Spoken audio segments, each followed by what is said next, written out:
Hi everyone. I hope you all had a lovely holiday if you do anything for that. It's me, TheBoredJord. Here for a nice chill hangout stream tonight. Palin Fosh, you were first. Hello. How are you?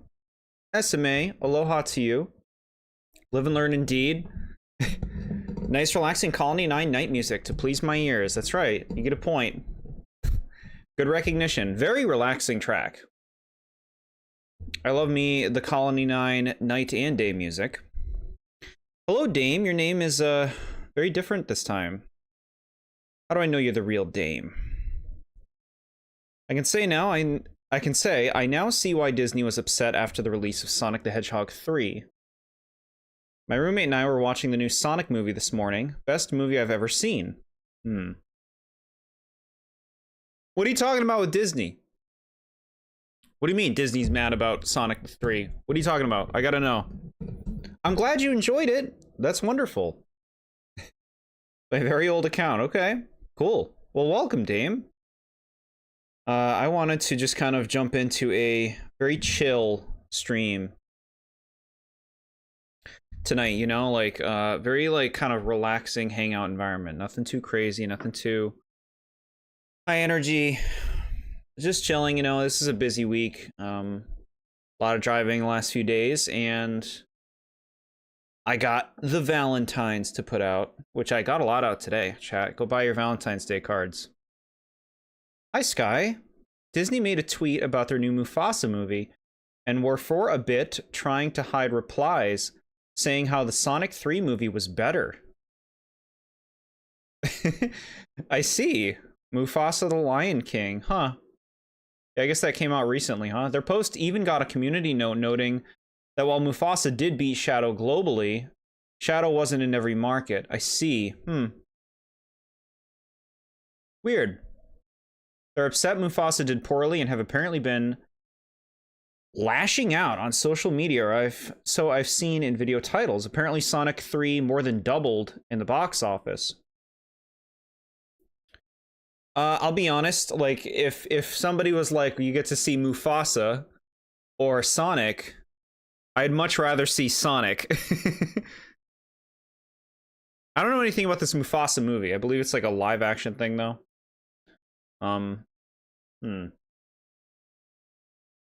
So they made up a story about Mufasa? Does the movie end with him getting thrown from a cliff? And then they cut to credits? Interesting. I saw a post online that was like, this is the post-credit scene for Sonic 3. I didn't look at the post, but I was tempted. I was like, I gotta see what this post-credit scene has to show me. No spoilers, chat. There's people out there who still want to see this Sonic movie. That we're playing this magical game today. Dream-a-Team. Dream-a-Teama. Can't get enough of it, right? I've heard it's a long game, but I mean, the progress is progress. That's why we'll do another bunch of it tonight, get through another segment at least. Apparently Timon and Pumbaa being in the movie was a huge blunder because they weren't around when he was. They only showed up when Simba came to be. Yeah, I don't like the sound of that at all. Make it about Mufasa, you know? That's like cowardly. That's like, we don't trust the material we're making to hold up on its own. We don't trust that people will find a Mufasa movie or story interesting on its own. We feel the need to throw these characters in, you know? Be watching Sonic 3 with my brother on Saturday. That'll be great. I'm sure you'll have a great time with your brother watching that. So nice, chat. So cozy. I'm so cozy right now. I guess we should just jump right into this, huh? Jump in. Okay. I will unfreeze you. There we go. We got sound. We're in this place called Wakeport. We're looking for some big dude who's gonna help. I'm gonna be eating meatball subs during this. That's so cozy. That's so nice. Chad, I had like a shrimp pasta veggie thing for dinner that was very good. And I had a lot of leftover food that my mother made for Christmas, which has been great. I got new wireless earbuds. That sounds awesome. I'll be honest, I prefer the wired. To me, it's just simpler. Like, the wireless is nice, it's cozy, but then, like, half the time I have issues with them, like, being interrupted by the connections of other things. We had a great day yesterday. Started with the Mario movie and watched some Sonic as well. That sounds so cozy. I prefer wired too. Interesting. Shrimp pasta. I wonder if that happened because of me mentioning the shrimp Alfredo. It's all, we're all on the same frequency. I hope you had a lovely Christmas day, Jord. Thank you, SMA. I hope you did, and everybody else here did as well. It was a very nice time seeing my family. I don't see my family in person too often, chat. So, that was good. Got a few new things, so one of which I'll, I guess I should just show it now. I got some pajama pants from my parents, which they don't even know how appropriate these pajama pants are, chat. Especially for what we're streaming right now, but I gotta show you. See if I can bend my leg. Oh God, okay, I can't. We'll do a cam.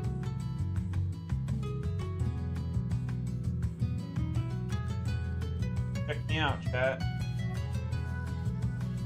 Isn't this just perfect for the stream? Isn't it perfect?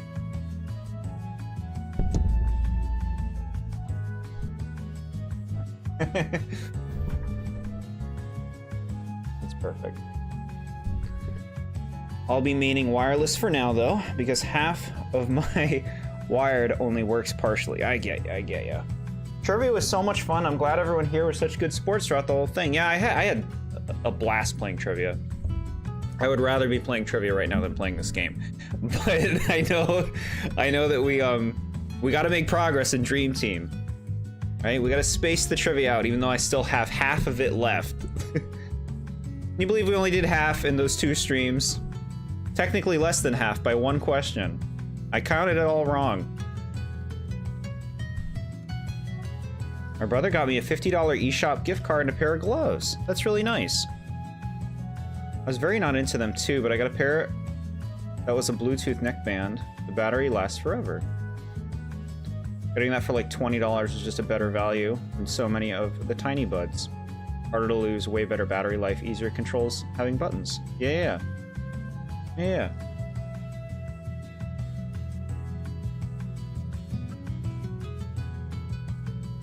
Okay. We should go talk to this guy, right? We were finding this guy. We gotta go to a mountain or something. You alright, bro?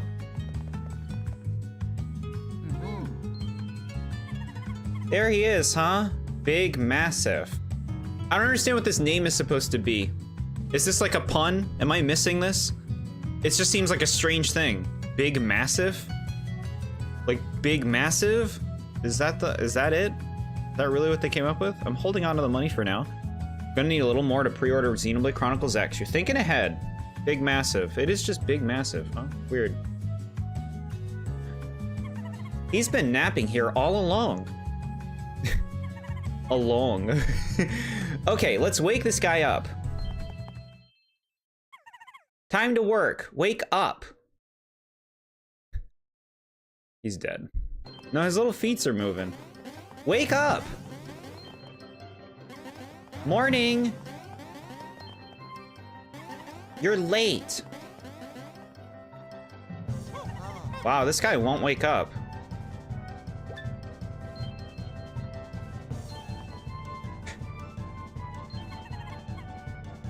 Something's not right. You think he's just in a deep sleep? I mean, he does seem to be sleeping, true. But he's breathing really slow, right? And I was just yelling and he didn't move.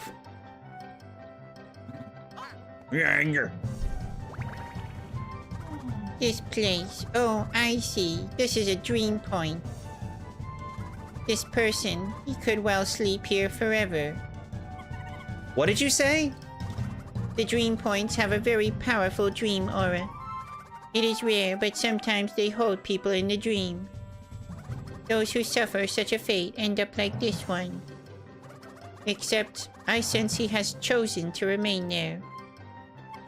He doesn't want to wake up. What's he dreaming about? Beef. Stronger. Okay. He's dead. Do we have another Mayor Penguin situation on our hands here? I wish. I wish there was a wife right now who was yelling at us and accusing us. Star Low versus Star Low. You're doing some Deltarune stuff, I think. Muscle up. Okay. Maybe it's better not to know. Anyway, we have to wake him up. We have no choice. We must wake him. In his dream. Yeah, I figured. First, we must find him in the dream world. Then we must convince him to wake up. So we'll need to go inside Big Massive's dream? Is that even possible? Someone else's dream?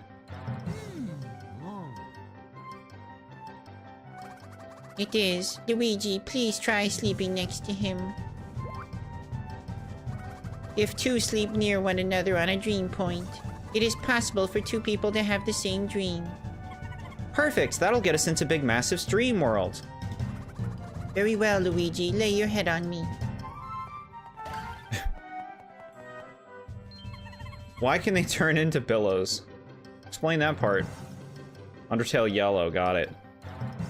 Hello to you, Motley Seawolf. I was thinking today it'd be awesome if you did a stream tonight. Well, hey. Here I am. Nice chill stream. Merry post-Christmas. Yeah. I hope you had a lovely holiday. Back to the topic of Xenoblade. Of course I knew the song after grinding the use 100 arts achievement as soon as possible with the first 3 characters. I see. Yeah.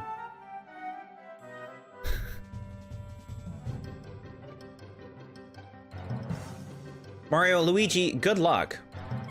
You too, thank you. Roust that guy from his dream. Roust. We're gonna roust him. Children know what rousting is. They don't know how to press the A button to do anything in the game. They need a lot of tutorials for that, but they know roust.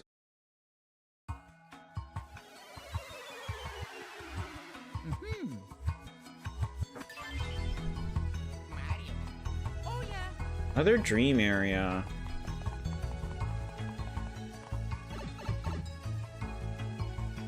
Games can help kids with literacy.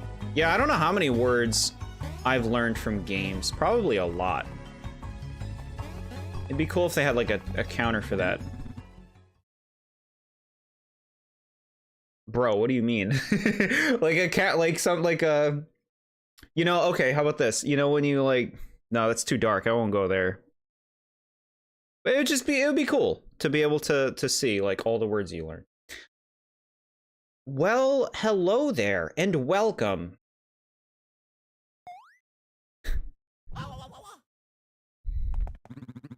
This is the Dream World's Tour Center. Wonderful journeys await you. In fact, we have the perfect seasonal tour right now. Being good at reading is different from being good at pressing the A button. Sure. Introducing the Mushroom Deep Dive.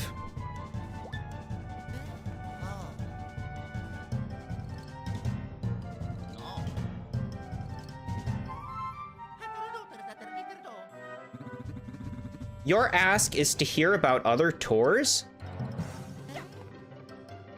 We can arrange any type of tour. Adaptability, that's our signature. Just ask. Just ask. Let's explore what's on your mind.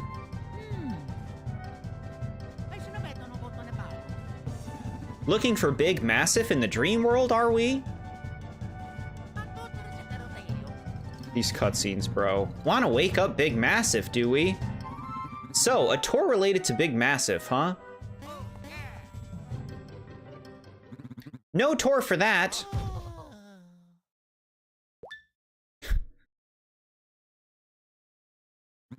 Hello, tour center. What's on your ask list? Hmm? Yes? Big Massive. Battle mustache guys. Beef off? I see. Okay. I'll ping you back in a sec. That was Big Massive on the line. He says he wants you to spar with him. Win what he calls the beef off, and Big Massive will meet you. Well then, let me know when you've decided. Then I'll just call Big Massive back. Post-credits in Sonic 3 were pretty cool. I won't go into detail, don't worry, but the movie was really good. You liked the first movie too, right? I did not like what I saw the first one. So I don't know if I'd like the third one, but I'm glad you did. You two accept Big Massive's challenge? Yes. Okay then, I'll just give Big Massive a buzz. Hello, Big Massive, Tour Center here. The two gentlemen agreed to the beef off. Hmm? Your disciples? A beef assessment? Doesn't look like much beef to assess. Heavy zest in the house. Aw, yeah.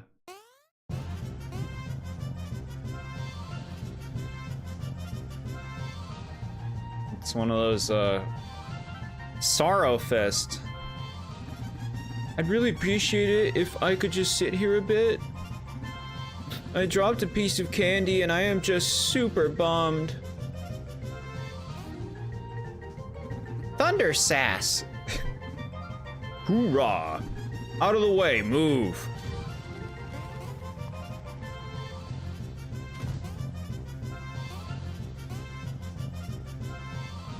Beef Cloud. Just, like, get to the point of the game. Is like... I like that these things have different designs. Wake up, Beef Cloud! Morning. We are the Hoorahs, disciples of Big Massive. We have these Hoorah medals. You've got to fight us for them. That's the only way to prove you're dude enough to spar with Big Massive. So if we defeat you four, we can meet Big Massive? Oh yeah. But a fight with no big build-up is super boring. So we're gonna hide to pump this action up. If you wanna fight us, you gotta find us. Hoorah's out. Just like, busy work the game. Bro, that's the game. That's what games are. They are fleet. Very well, Mario, Dreamy Luigi. We must track these Hoorahs and meet them in battle. Got it. Thank you. I guess, you know, they're trying to have like a quirky little intro, right? I like all three of the movies, but I feel like you might enjoy the third one, but that just might be wishful thinking on my part. Okay, cool, cool. Give him a buzz like Buzz Lightyear, like space, like comets, like Catalyst comets, like Adventure Time. You got there. You managed to get there. This part sucks quite a bit. Wow. Didn't know you would be streaming today. Lucky I looked at YouTube at the right time. Nice to see you, Mad Nat. I hope you had a nice holiday. Yeah, just chill stream tonight. We're just gonna chip away at some more of this game. People say this is the longest game that's ever existed. We'll be playing it for the rest of the year. I mean, I guess that's true for 2024.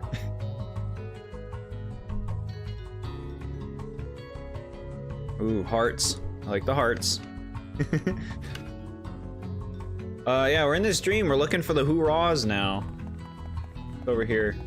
I almost missed these. Game changers.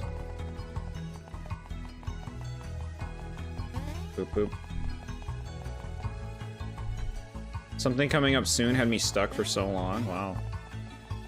Adventure Time references is how my brain operates. Okay. I got something similar, but I wouldn't say it's Adventure Time references. Probably a mix of things. Gravity Falls, Nintendo games, Pokemon. Which does fall under the Nintendo games category. They're here, bail dudes. Okay. This seems like kind of a fun scenario, right? Where you gotta go hunt them down in different areas, right? I was saying busy work, but I mean, you know, as like a game concept. I like that the characters have different personalities and designs. Like, that's pretty fun, right? Who are you trying to convince?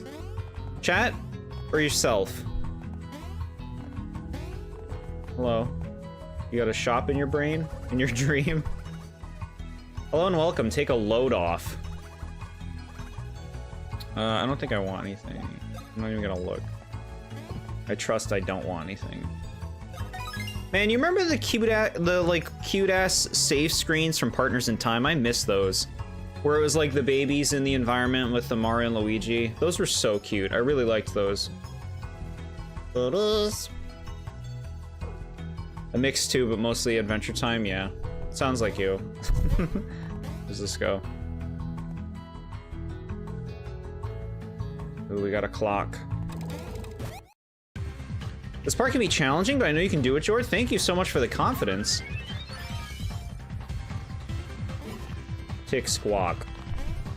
Do you remember I got super fucking mad last time we played this, chat? When I was fighting the coconut warriors? I was so pissed off. Just remembered that. Ooh. Up here. Goodies. Weird I can't keep you playing in the mini screen to multitask. Why not?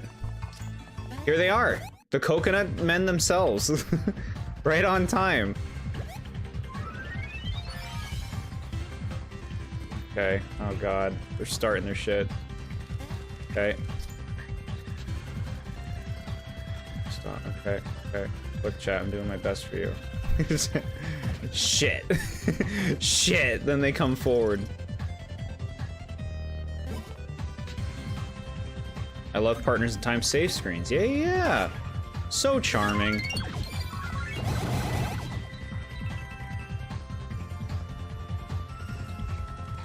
Oh, this fucking move. Too early, way too early. I always do it too late, so then I do it too early. It's the balance. Coco Knight.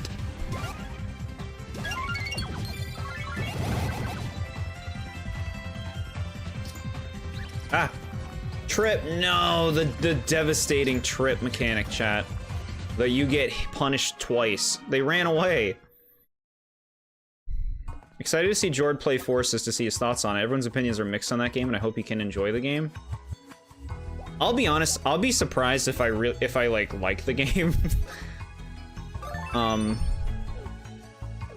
Just from what I've seen of it, but I'll of course go into it with an open mind. It's in the mail, chat. It's coming.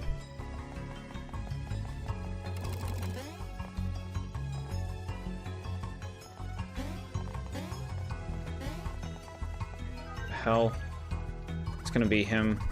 I sense this is a new Luiginary work. Please reach out to me if you need guidance. No.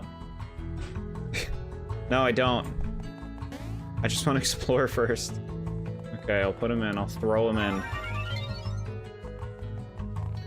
Alright, what do we do? What do we flick on his body?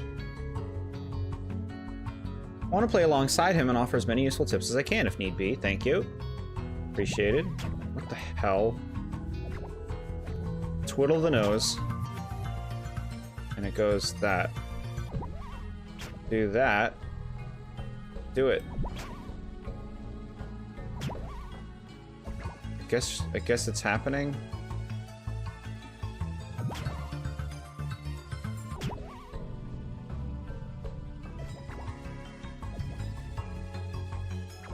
Do it.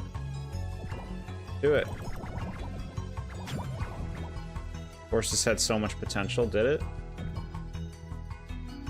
I think my biggest complaint is gonna be the voices. I only want to hear like Sonic Adventure 1, Sonic Adventure 2 voices.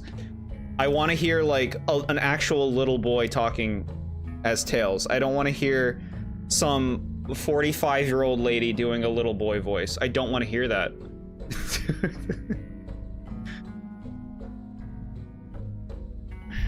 The mustache.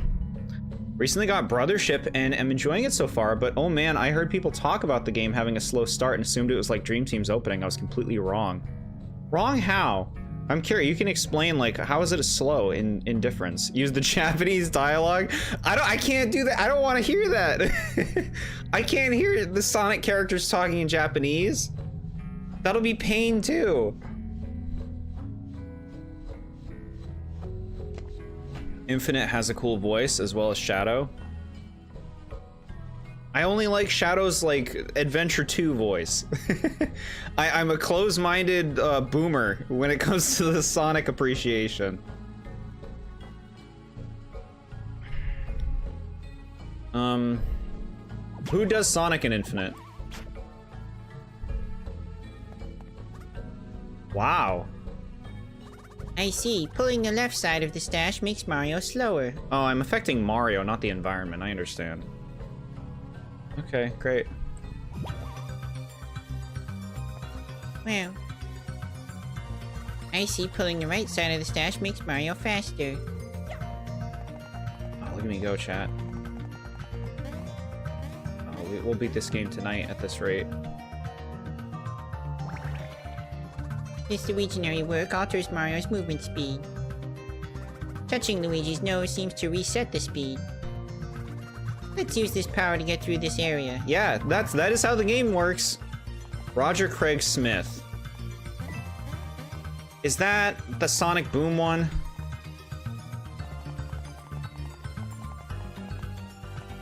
Because I don't mind that Sonic voice.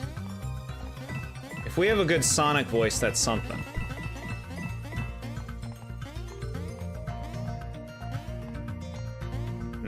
So I think we want to be slow.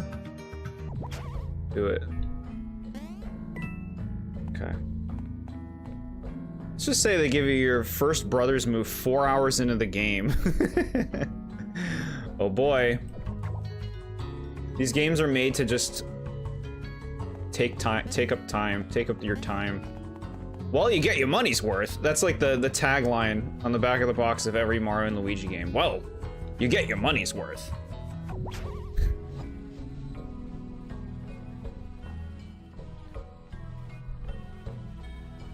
It's like taking candy from a baby, which is fine by me. You're definitely quoting something. Yes, if Mario moves slowly, his jump becomes more floaty and he can jump higher. Yeah. Positively. The cast from 2011, Colors Onwards.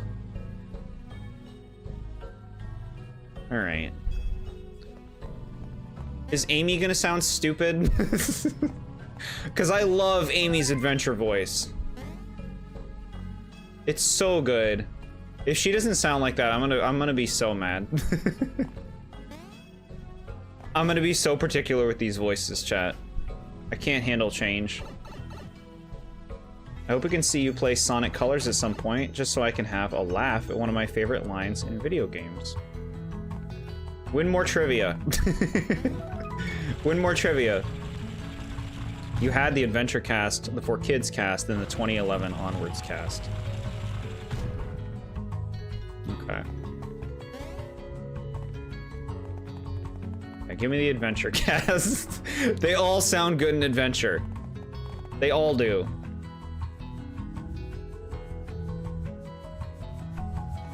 I think she sounds the same. I'm very particular with voice stuff. I'm not quoting something. I was quoting the hit 2005 game Shadow the Hedgehog. The hit 2005 game that I returned the same day that I rented it. Alright, jump in the clock. So fun to have to throw you into the clock every time. Do you know the DS has a touchscreen? You will when you play this game. Ooh, it's so fun to slowly hit these when you have to do it multiple times. That makes them extra fun. That's how they were designed. Win more trivia is easier said than done. No, no, no. The Xenoblade category is just free points for you. Unless somebody happens to guess it. You get free points from the Xenoblade. Classic, look at this. Okay. Tails being voiced by a literal child always sounded horrible, but aside from that, the cast was fine. What cast are you talking about? The adventure ones? I like that he sounds like a kid. That's the best Tails. Instead, they make him sound like a baby in the later ones. Like he's like, no, he's supposed to sound like a kid. It's so good in adventure. That's the Tails. Streaming on a Thursday. Hi, Ghost, welcome. Oh, I gotta show you the pants again. I got pants from my parents, and they're incredibly appropriate for what we're playing. Look at this. Look at this. Look at these pajama pants. Aren't they perfect? I'm gonna be the master of this series with these on. Am I centered? Find your center. Deep breathing. Down B. The new Sonic voice actors, when I mean new, I mean from 14 years ago, are fine, but I feel they aren't given proper scripts, which makes their voices sound wrong. Sonic Boom was good for the voice actors. The Sonic Boom voices that I've heard are probably the best Sonic voices I've heard after the Adventure Cast.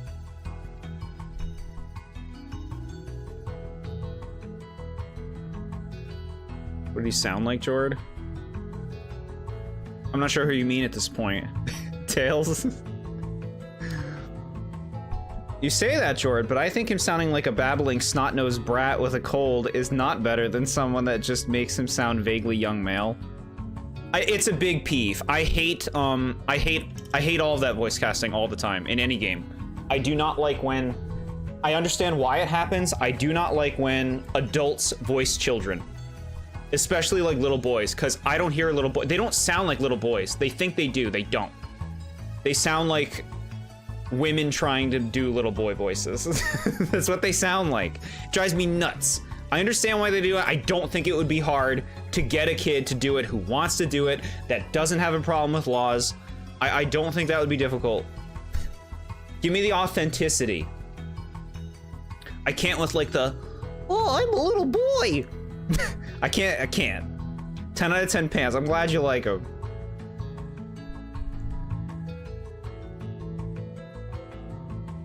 "2011 Tales onwards more than the For Kids Tales." All right, we'll evaluate all the voices when we play Forces. I hate how Sonic sounds in Frontiers. I don't know what it is. Tails. I can give you the bad Tails where he's like, where they make him sound like a baby. The old one, he just sounds like a kid. I can't do that. You need a kid to do it for it to sound right. I don't really like Frontiers all that much anyway. I'd try it. Roger said that Sega wanted him to be more serious in the voice in Frontiers and had a funny interview where he was meeting on that decision, huh? The only good thing about Frontiers is the vocal tracks for the bosses. Okay. They made Sonic's voice in Frontiers way deeper, really? Gotta go fast. Okay. Doo-doo-doo. That didn't do anything. That's for a reset. Me. Gotta press the thing.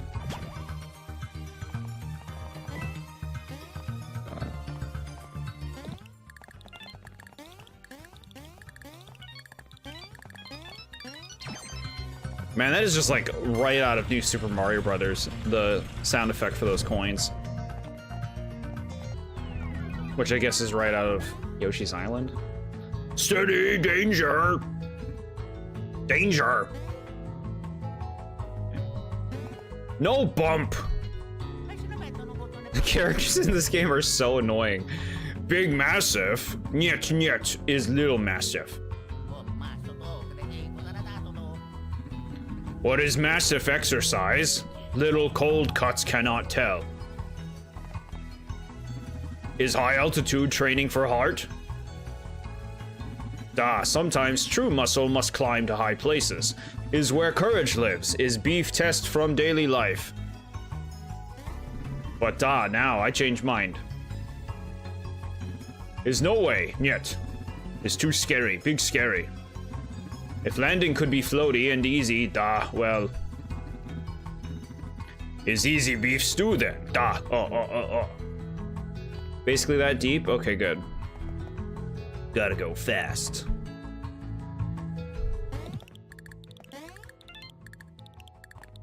Okay. I think we missed some of them. Go to the top. A beef test? I think I'm gonna flunk the test, mates. Don't eat pork, chat. It's too similar to human meat. Okay. Do this maybe? Is this what you want?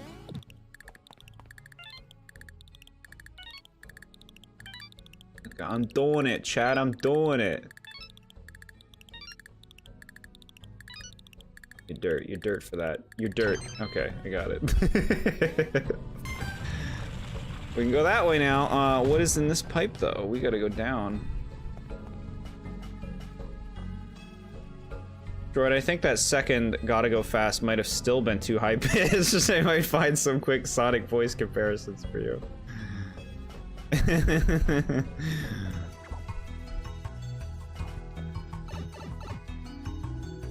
I'm a Hedgehog Knight if it helps. Very cool. Very cool. Right. No. No, do I have to go past him? We need the map, which I can only look at when I'm standing still. Yeah, there's something over there. It's like a little dead end. Uploaded that 20-second interview animatic on Roger Craig's voice change in Frontiers on the Discord. It's pretty funny. 20 seconds, I'll look. Because he was just like, it's gonna be a little deeper, it's a little more, you know, and I'm thinking for Sonic, so I'm like, okay, you know, it's over Egghead, and he's like a little deeper, I'm like, it's over Egghead, little deeper, it's over Egghead, it's like, little deeper, it's over Egghead, and he's like, right there, and I'm like, you've gotta be kidding me. That's funny. That is funny. Yeah, that sounds like a... It sounds like the voice director ruined it. Okay.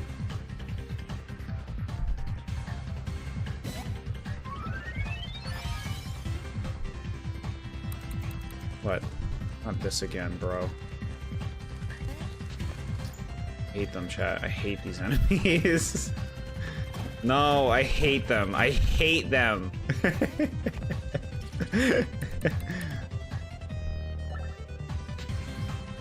That animatic references Ian Jr. Who's Ian Jr.? Should I try using a move, chat? Try it.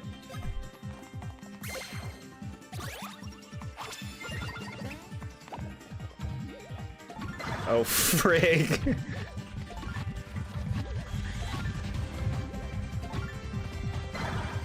God damn it, you messed up my second one, you stupid game. You messed it up, not me. That sucked. That sucked. I've never seen that move. Of course it's gonna hit me. No. No. No. It's so... I hate them, chat. I hate them. They're shit. They're the worst enemies in this series. Ian Jr. is a character someone made in Sonic Forces, and they've been snuck into various official pieces of media as a joke. I see. Is it whatever they call your furry OC? I see.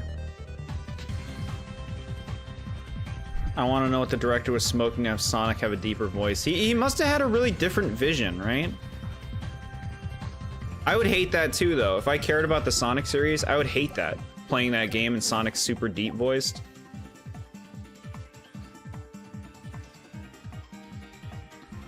Alright, eat a mushroom.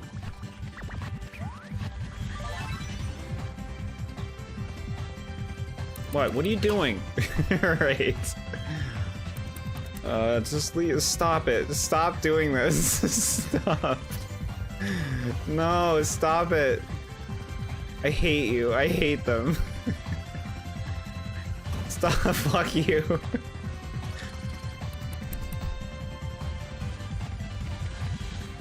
The Japanese direction is nowhere near as deep, yeah.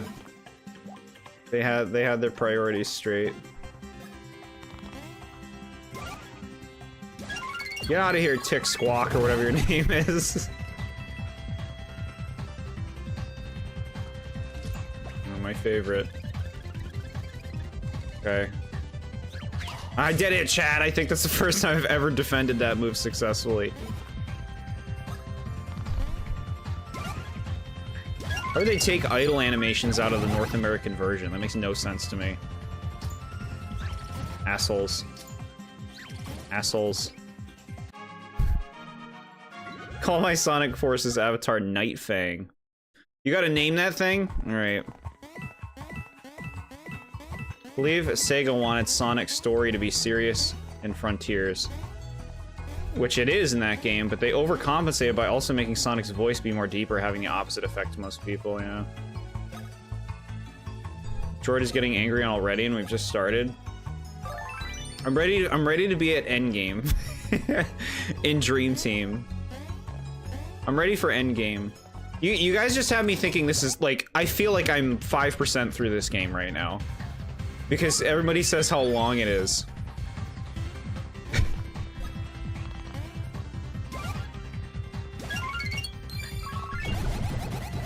Dreams just make me think of Adventure Time because that show is a fever dream. Yeah, we'll have to watch some Adventure Time at some point. However that ends up happening. So I can give my honest opinion after seeing what you consider the good episodes.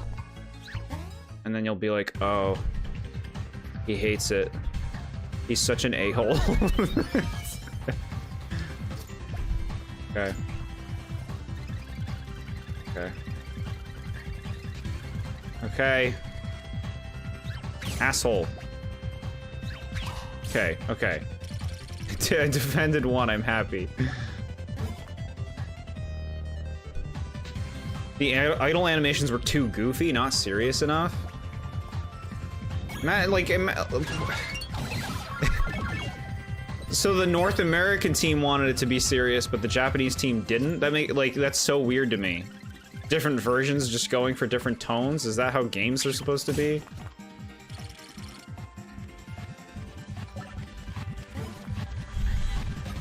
The voice really doesn't bother me, but I've learned as a gamer my tolerance is insanely high. It must be. From some of the games you've told me you've played. Some of the things you put up with. But Paper Mario's like a multi-month slog for you? That's so funny. It has a few dream-themed episodes. Yeah, I believe it. Any good show does. Gotta have some dream episodes.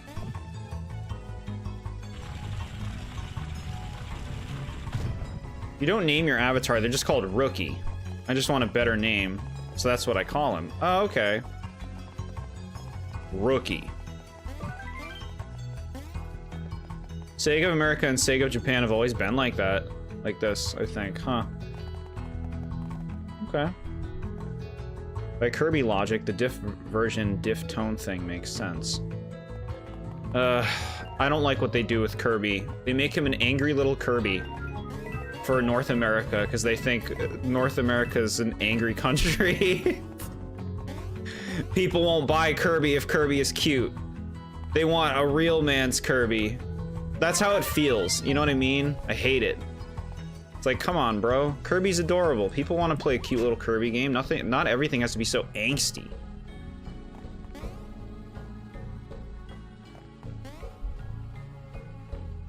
Because the game has online leaderboards, your online name, such as SMA, will show up on the leaderboards. Oh boy. So what do we do? Shoot for the, like, the #1 spot? Is that when we know we're done the game? Paper Mario isn't a slog, I just don't endure RPGs well in general. I imagine how you do with, like, a bulky-ass RPG, like Dragon Quest VIII. or even like an Octopath Traveler game or something. Don't worry, this is the only time you have to fight these Cocoa Nutters enemies, and remember they have a stronger variant later in the game. Alright.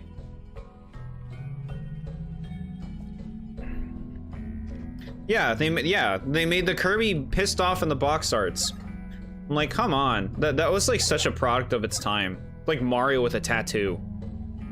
Like, get out of here, bro. You know how dated this is gonna be in, like, immediately?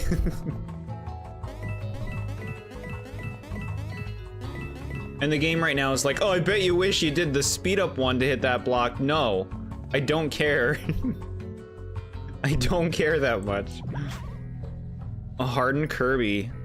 Slarty Bart Farst. I feel like I said like 8 slurs saying that name. Or just inappropriate words in general. The dream sequences in Adventure Time are pretty unique. They have foreshadowing and insight into the character's mental states. Yeah, you're like a lot of the Adventure Time fans that I hear who talk about the show. They talk about how deep everything is, and how the characters are really deep. I hear that a lot. Okay. Doom Guy Kirby.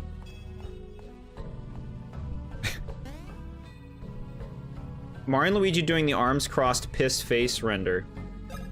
Yeah, I think I know what you mean. Mario with mom tattooed on his bicep.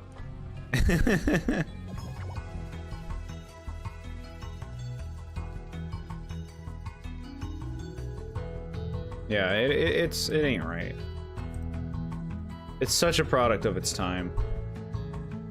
You will never get close to the #1 spot. Back before they patched the game, people found glitches to get the best possible times. That's what I hate about leaderboards, chat. In almost every game, they're just bullshit. Like, they're not real. They're just like people who cheated or abused glitches or like hacked the game. Like, all leaderboards feel like they're that. It's deep yet silly. Okay, I like deep yet silly. I remember I did not like the dog character when I watched Adventure Time. Jake, I did not like him. Wait up! Well, Big Massive sent me. This guy's gonna be our referee. Now it begins, battle 1 of the Beef Off. Your opponent is Heavy Zest. Well, hey there, I'm Heavy Zest. Beef Off, battle, ready or what? Hello, yes, Big Massive. Battle conditions versus the Hoorahs, you say? Win within 3 turns. Okay. That is the extra spice added to the battle. You'll only have 3 attack turns. Has a lot of lore, more than Kirby. Jump rope challenge. How can you hate Jake? What episode did you see? The ones that I remember, I watched the first one with like the candy zombies or something. I watched like one with tree trunks and there was like a little elephant. I watched one with an annoying ass pink cloud that I hated, and they were in like this pink cloud world. And I watched one where they were like in a cave and they were trying to get out of the cave. It was like a well or something. I watched those. That's what I remember.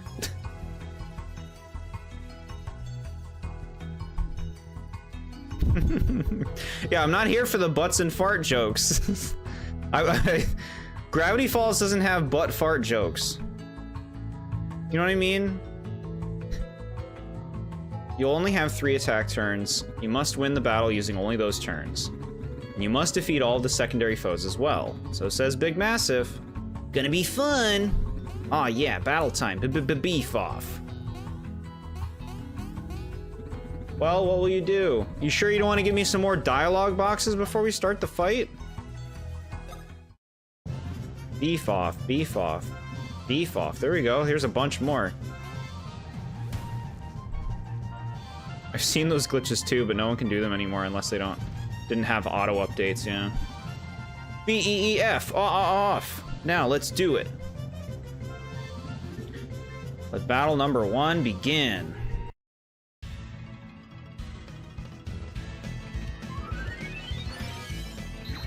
What are you doing? What are you doing? Stop this. What? What? What the... What the fuck was that? Stop this. Okay. Slumber Party Panic, Dungeon, and I can't tell the other two. They were in a cloud world with a pink cloud, and there was like a disco party or something. Yeah. The card game Jake and Finn played, Card Wars. Okay.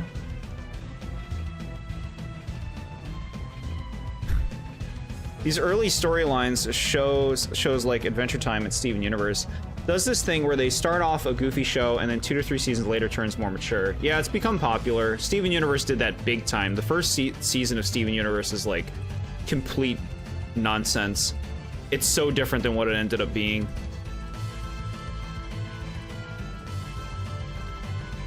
SpongeBob, Creature from the Krusty Krab. Which one would you play more?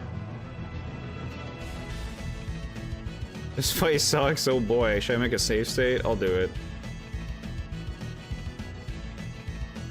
I don't know if those SpongeBob games you're talking about are real. Make a save state. Okay, they're lined up. Does that mean you want hammer?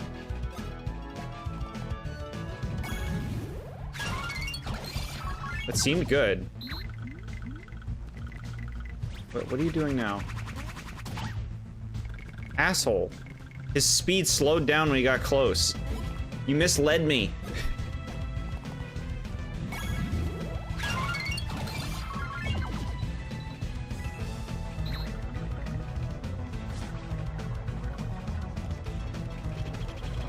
What on earth?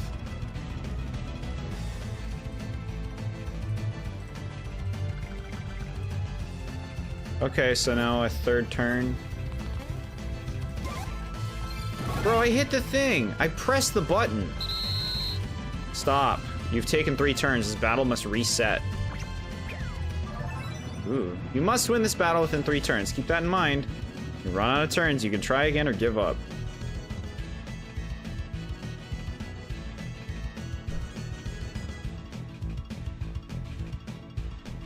Have I played the Thousand Year Door remake? No, I have not played the remake, but I have seen a fair amount of the remake played.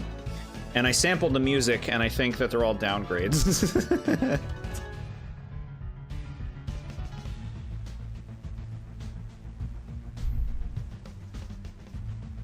Arguing spider married couple. That sounds terrible. That episode sounds awful.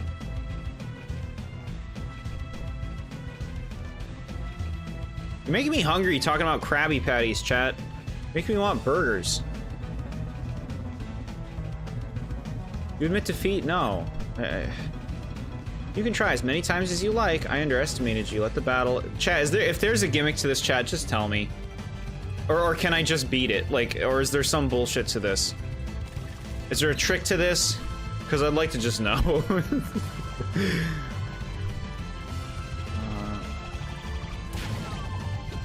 Okay. I did that part right with the coconut lining up. It's hard for me to care if any of the songs are downgraded because a lot of the new music is really good. Yeah, you like the... What is it, like the train battle music? Is that the one you like? Remember you shared it with me. To me, a lot of the new tracks just sound like noise. Like, they took these tracks and they just added all these things where it's just like you lost the tune. You lost the simplicity. It's just like they're trying to do the Origami King thing, but like it's just fucking noise for most of them for me. Bacon in pancakes? I don't know if I like that. I think bacon on the side. I don't know if I want the bacon in the pancakes.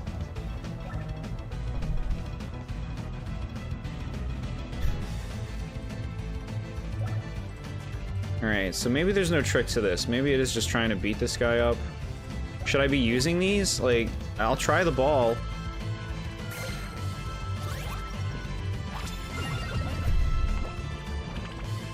Oh, god damn it. Do I really have to turn this on again? You don't just keep this turned on, game?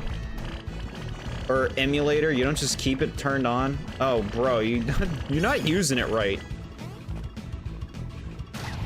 It was my fault.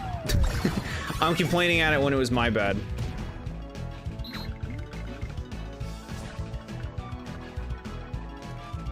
Okay. Okay, whatever.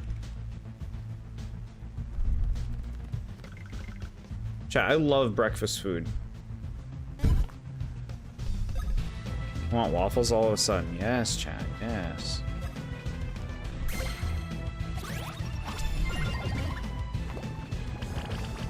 Bro, you're pressing the wrong thing again. There you go, look at that. That's right, I forgot this is like really sensitive.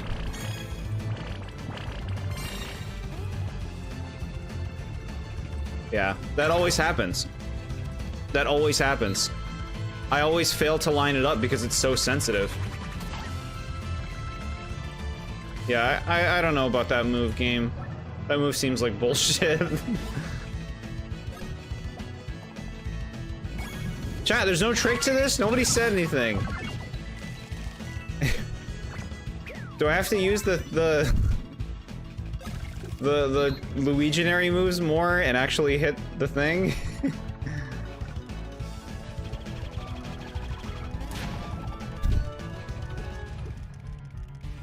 I'm not winning. I'm not winning. The Breakfast Kingdom sounds great. That sounds wonderful. This music now sounds like Kirby music to you? I guess I can kind of see it. It's really sensitive. You should turn down your mouse sensitivity probably. I haven't played this game. I've tried to turn it down as much as I can for the emulator. I don't want to turn my actual mouse sensitivity down though, like for my computer. Let's do the stack one. The stack one might be easier.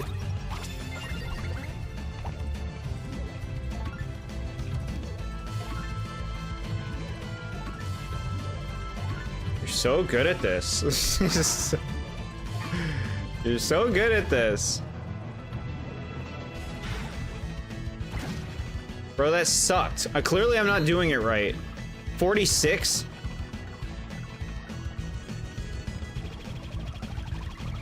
Stop jumping! Why does he jump every time? Does he always jump?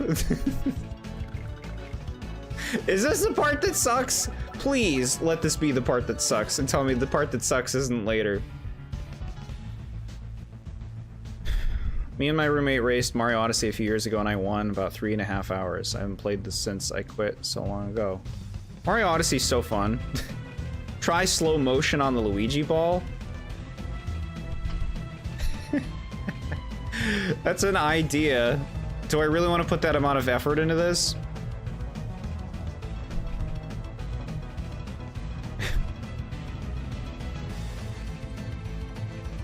You can just slide the slider down in Windows and slide it back up after. It's not hard to change. It's unfortunate, but if you can't change the sensitivity of the gyro controls in the EMU, it's probably the least painful option.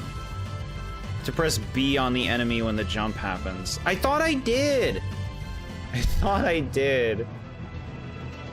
Show me this. Press the B button as the stack lands. Use the A button at the end for Mario. As it lands. I want to try this one again. I'll try this one again. But they should have remade Dream Team and Partners in Time together in a bundle. That'd be such a weird bundle to have, like, considering like where those games exist. Like, there's a game in between them. Should look, chat. I'm getting better. Okay.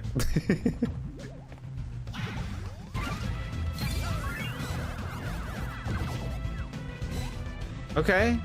Better. Good. 119. Okay. Finally. I punished that move. Okay. We're gonna do the stack again.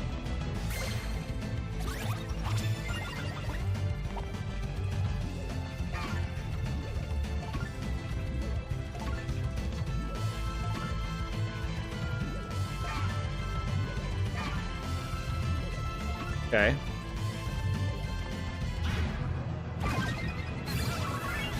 Okay. Pressed it. I pressed it, game. I killed him. Chat, we win. No, he comes back. Chat, what's the deal with this? He came back. Oh, is it? I have to kill all the little ones too? I don't.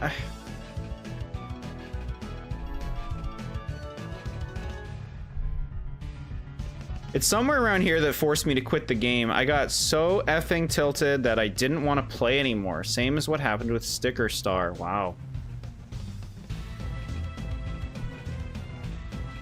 I think a Planet Robobot remaster is a very likely thing.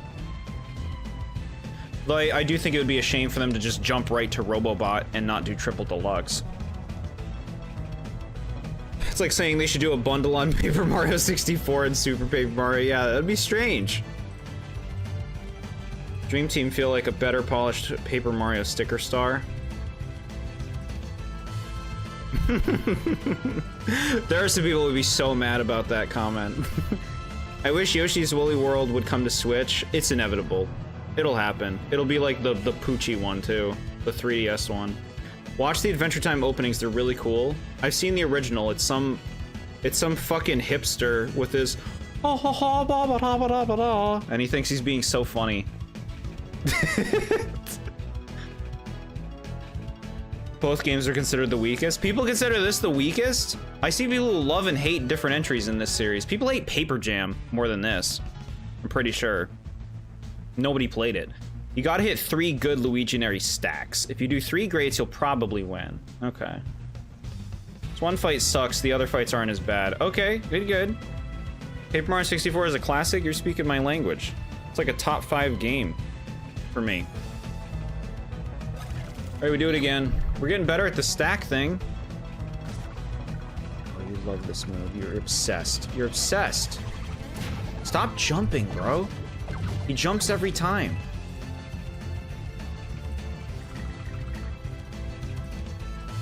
Now he's doing this shit.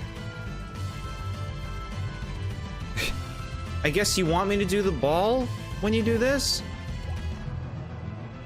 Alright, chat, I'm doing the ball. I'm doing the ball, I'm not gonna even slow it down. I'm just gonna be stubborn and see if I can do it.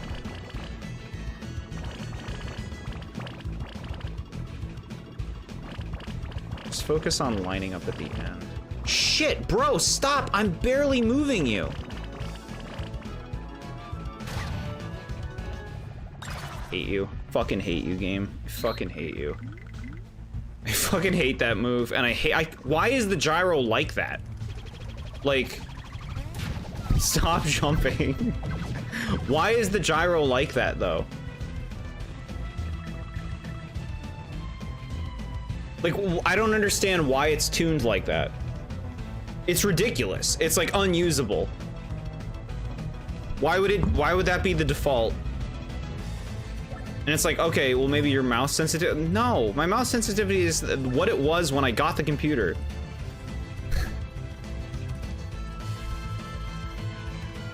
Yeah, we gotta play some Wario Land games. There's a lot of Wario games I haven't played. We gotta play Wario too. Trick to the boss jumping is that you watch the enemies in the back jump high, and if they jump really high, he will jump high and take you out. Weird.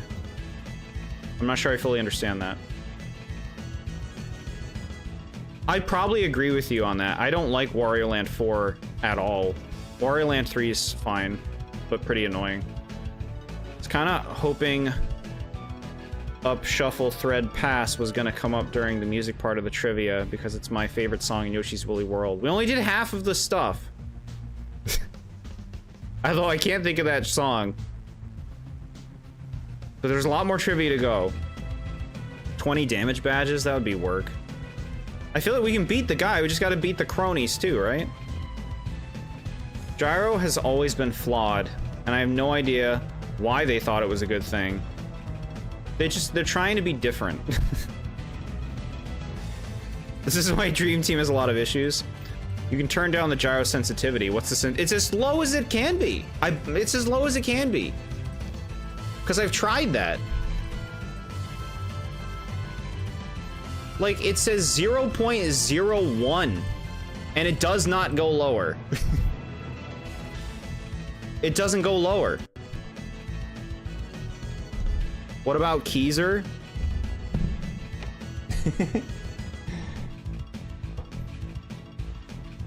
Keezer's kind of cute. Wario Master of Disguise is worse than Wario Land 4? Oh boy. I'll have to play that too. That game sucks. 0.01. Yeah, it's like what? I don't know. Video game music has always left an impression on me. This round's a bust. Just restart, bro.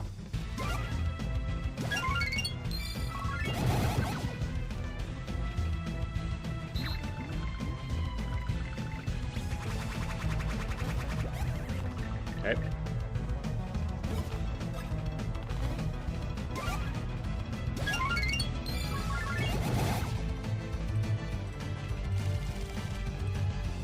Yep.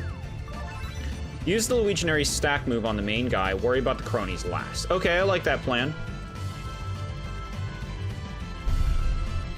Okay. Here we go. It's stack time. Okay. Whatever. Whatever, the coconut hit them.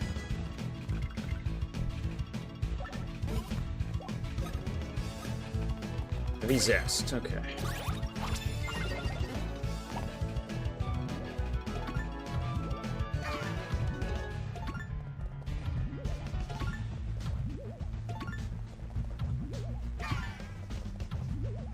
Okay. I hate that a bunch of them fall off.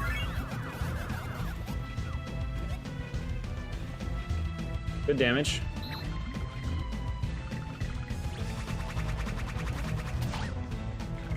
No, that's pretty picture perfect. You gotta like do it right at the right time to get that.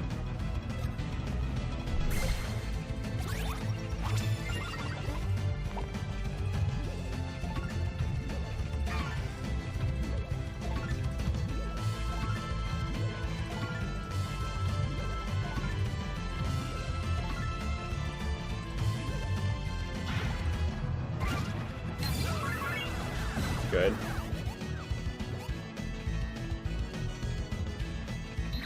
Are you still alive? Good. Die. Okay.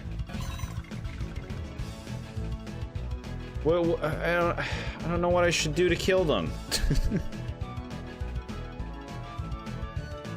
A triple dog dare you to play Wario Master of Disguise one day, and you will be bored by how the game has a lot of touching gimmicks, and it is so boring, and it might make you angry. Okay, yeah, no. It's one of them that I haven't played that I can play at one point, yeah. When the main guy is down, save states. Okay, yeah, I can try that. Good idea. I feel like when I was a kid, I wondered what it would be like to write my own music. I wanted to learn guitar, but it's really hard. Yeah. Instruments are way too much work. You gotta have a passion, natural passion, naturally want to do that stuff.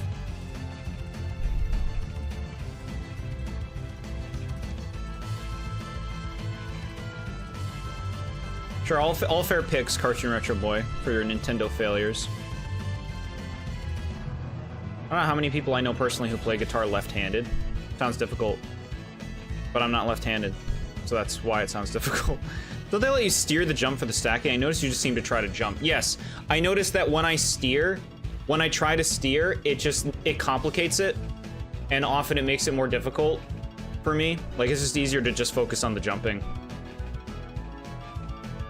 Luigi ball, but with no motion controls. Yeah, we could do that. I play drums because it's fun, like 30 minutes a week. 30 minutes a week seems like a small amount of time to play drums. Or to play an instrument in general. If you're having fun though, that's great. Have a blast. Hello, Andy Kishore. We're playing, we're doing some annoying ass boss fight in this game right now. Look at that, look at my strats, chat. I'm going. I'm gonna have to move though. Yeah, it's not gonna hit all of them. Right. Try it again. Dare we, chat? Dare we try it? Try it. Alright, chat, here we go.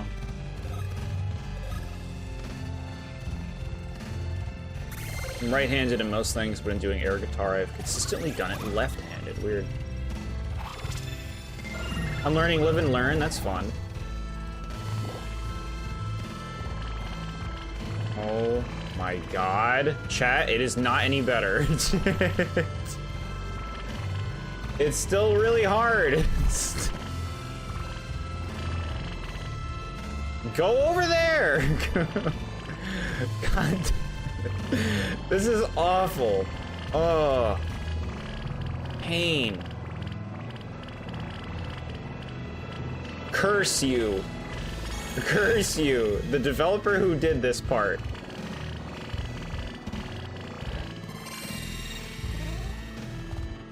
Do it, do it, do it. Hit all of them. Hit all of them. I think I missed one. Why? There's a bunch of them that didn't die, even though they were hit by it. I was expecting that slowing the game down would make it worse. We're going back to normal.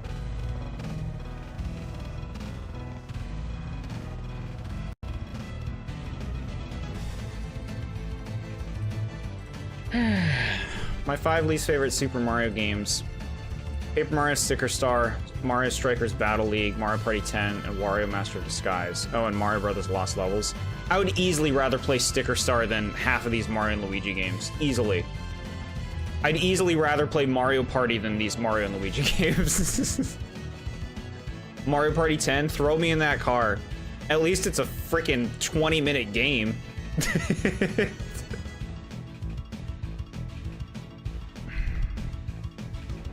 I think the only thing you can do is really try turning down mouse sensitivity in Windows. I don't know why it's so touchy in Citra. If I had a game with gyro setup, I'd try fiddling with it. Maybe try getting a really good stack attack so all the extra falling Luigis take them out. Yeah, I'll try the stack move. I like the stack move.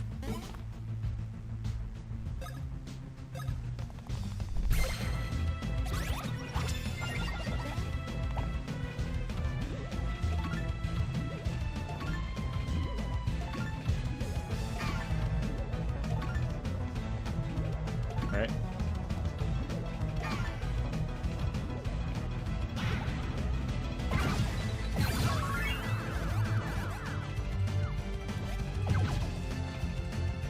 This fight's stupid, dude. Yeah, this fight's dumb. This was a bad idea, chat. I think that the developers messed up here. And here's why. First of all, this is a forced thing for progression. I think this kind of challenge as a forced thing for progression is a bad move. I also think this is happening a little too early in the game. Like, are they trying to make people stop playing their game early? George's crashing out on this boss. I knew this boss would give you hell. It's just a bad idea. And it seems like kind of high-tuned from my perspective. I love Veridi. Veridi's great. That game's wonderful. Mario Party Island Tour would be my dishonorable mention in Mario Golf. I haven't played any Mario Party handheld games. Sticker Star, Galaxy, World, Super Mario Brothers, and Dream Team. You're putting Mario Galaxy and Mario World as your 5 least favorite Mario games? Have you only played like 7 of them? It has to be an excellent on the boss move. The ball move. Huh. I'm gonna mess with gyro stuff for you, Jord. It's very nice of you. I can't tell you how much I'm willing to do to make it much better on my end, because I'm so fed up with it. I don't like Mario Golf Super Rush either. Yeah, I don't play any sports games anymore. No Mario sports games. I played those like in the GameCube era, and then I was done. I'm like, I only bought these because they had Mario on them.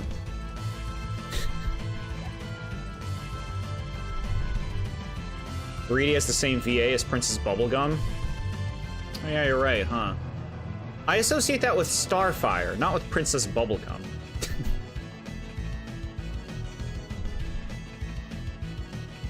Motion controls when the most you do in Galaxy is point and shake the spin seems silly to me. Yeah, there's like, I can understand like there's a few galaxies that use motion controls, but most of the game doesn't. I mean, Galaxy is a wonder. It's like a top 10 game for me. First I've ever heard of anybody not liking it. But you know, you do you. We're gonna try the ball move again until it works out. We're gonna just try it until it works.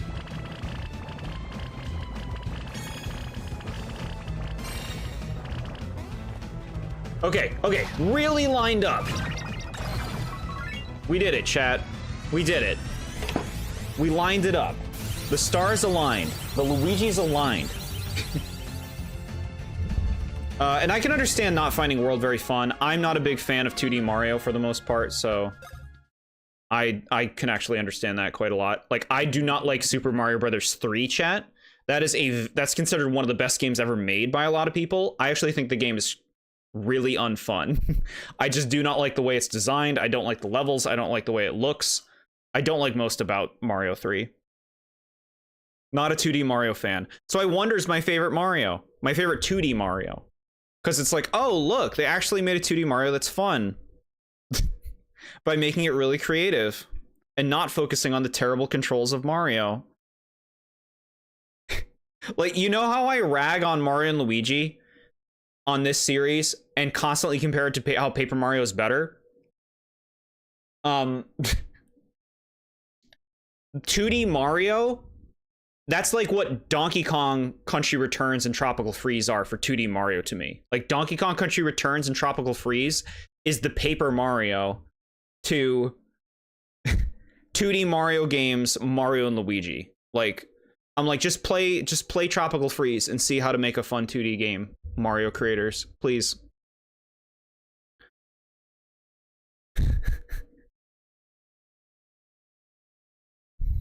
Yeah, Mario Land can be beaten in like, what? Less than a half hour? Less than 20 minutes? The golf course made me tilted.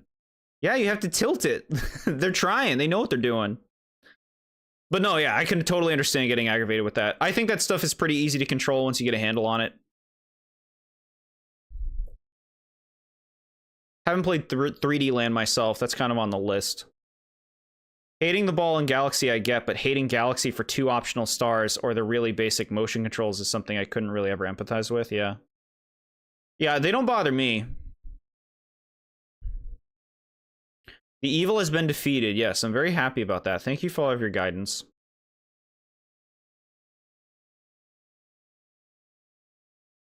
Super Mario Brothers 3 is the 4th best 2D Mario. I think if I played that game, I would tell you guys why I think its design is crap. Like, constantly. I'd be like, look at this level. Look what they expect you to do to get through this level. That's bad design. I do not find that game fun to play. I don't like most 2D Marios, like I said. You don't like Mario 3 as a concept. Yeah, mostly. Mostly. I have nothing to say about Lost Levels. The Super Mario Brothers, I'll enjoy the All-Stars version. But even that's not, like, I just do not like 2D Mario. I don't like how Mario controls in 2D in the old titles. I think it's actually not fun. I hate how he turns. I hate how he jumps. I think the games look ugly. I think the music is bad. Once you get to World, it gets to some good music. But before that, like the NES games, no. I don't want to hear any of that in my ears. Top 5 Mario games. Paper Mario 64, yes. Mario Party 7, hell no from me, but I'm glad you like it. A lot of people do. I have no idea why they do, because maybe they're just obsessed with the orbs. But Bowser Time ruins that game. And the game is just slow as fuck. Like, playing a full game of Mario Party 7 is like a 4-hour, 5-hour affair. Mario Superstar Baseball, never played it. Very interesting choice. Mario and Luigi Bowser's Inside Story. You named 4 games.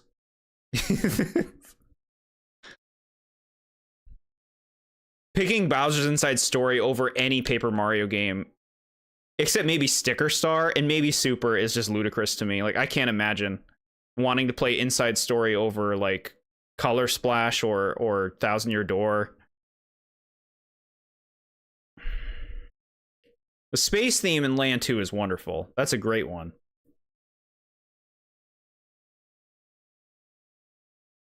Oh, look at this big. Your number one is Mario Wonder? Wow. That game really must have worked for you. I mean, yeah, if you're talking 2D, Mario Wonder's my top pick. Mario World is fine. It's still a little archaic for me. And some of the level progression's nonsense. Mario Land 2, I'll go to bat for. Mario Land 2 is fun. It has variety. The levels are short. It's got some fun ideas.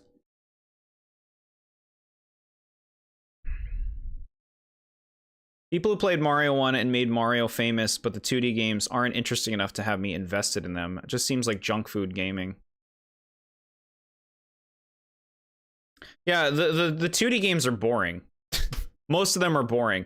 Like, I have Mario U, New Super Mario Bros. U, because it came with my Wii U, but I didn't care about getting the game. I played through New Super Mario Bros. Wii, and I was like, this game's fucking boring.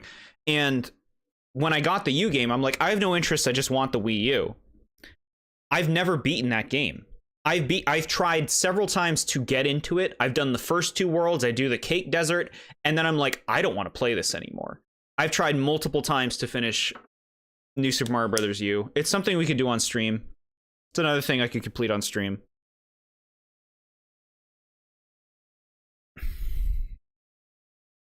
Like, Donkey Kong Country Returns and Tropical Freeze are so much fun to play as 2D platformers.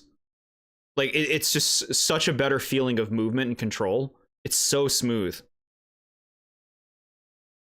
Super Mario Strikers is at least in my top 10, along with Mario Party 8, 9, and 3.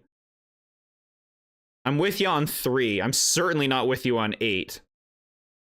And 9 is a strange pick. Double Dash is solid. Double Dash is a good time.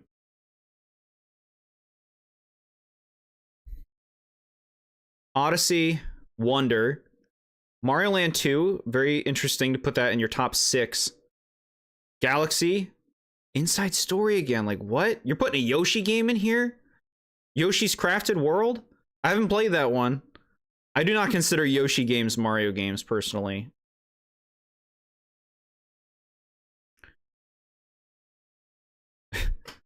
I tested lower mouse sensitivity, makes the gyro a lot more usable. Okay. Fiddled with it. Lowering your mouse's DPI button, if it has one, works. So does the Windows setting. If I'm truly brought to a point where I feel it's necessary, I'll do that. You know I'm going to be super stubborn about it. I'm gonna do whatever I can to not have to go into my settings. Dry Bones is playable in setting. Dry Bones is not a character. Dry Bones is like Monty Mole and Goomba and all those other things that they're filling their games with because they ran out of characters. And they're trying to make their enemies their brand. Oh boy, a dead Koopa. I can play as Koopa, or Paratroopa, or Dry Bones, or Hammer Bro. How many more of the same character can you give me to play as? How exciting. I'm getting salty. Ugh. Wario games are not Mario games. I won't hear it. You're putting Wario Land Shake It in your list? I won't hear it. I have a lot of problems with Luigi's Mansion 3.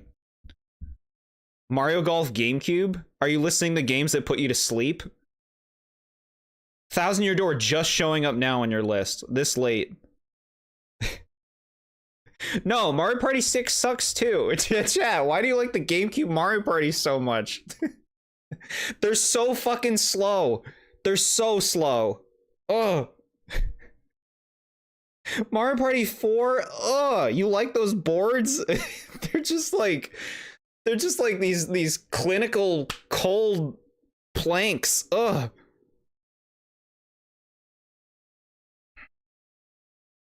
Ooh, number 5, Paper Mario Color Splash. Now you're talking my language. Now that's a game. Paper Mario Color Splash is better than any 2D Mario game, chat. I'm gonna blow up. I'm gonna blow up. Galaxy, Odyssey, 3D World, 3D Land, Sunshine. Okay, I can get behind that. I can get behind that. Then you have a J though, where you're just kidding.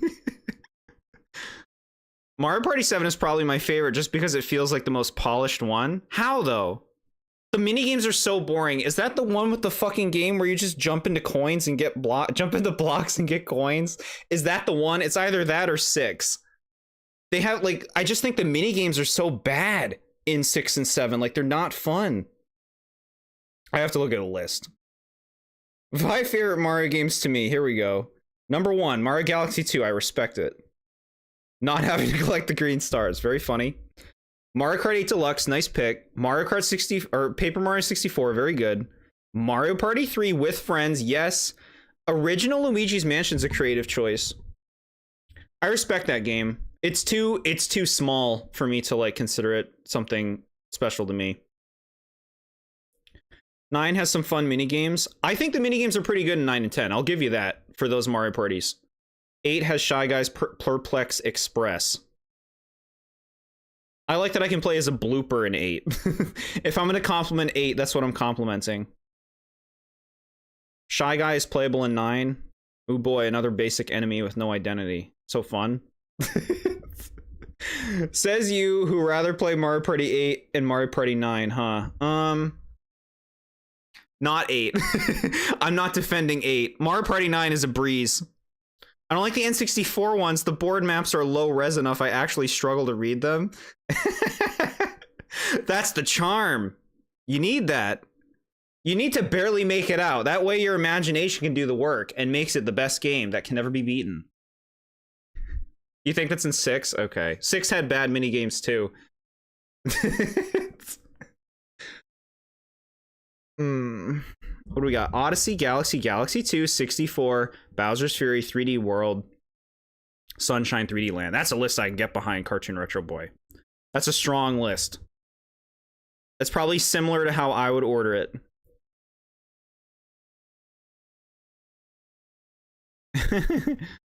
Your brother took a turn once? That's pretty funny.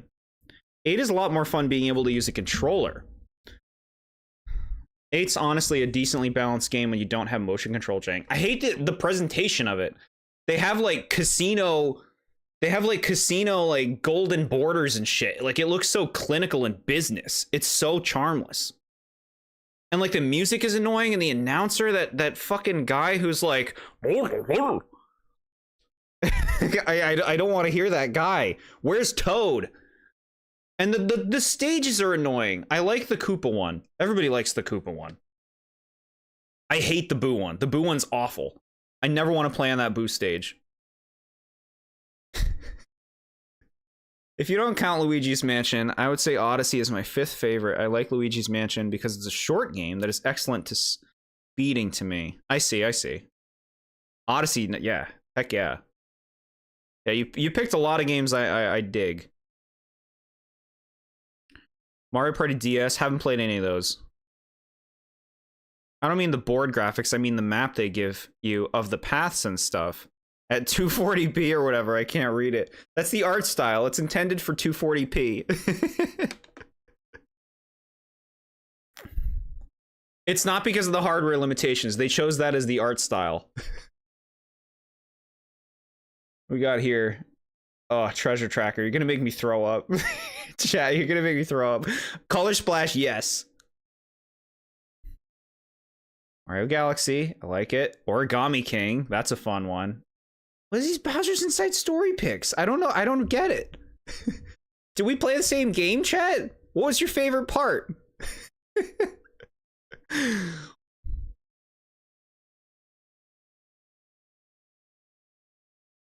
For the GameCube Mario Party games, 4 and 5 are the slow Mario Party games. 6 and 7 are faster, but 7 lacks minigames. 5 had the most infamous minigames. 4 sucks in general, and 6 is probably the best.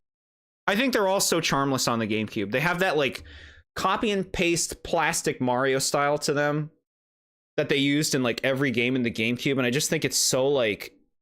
It's just so, like... bland. It's so, like, mass-produced.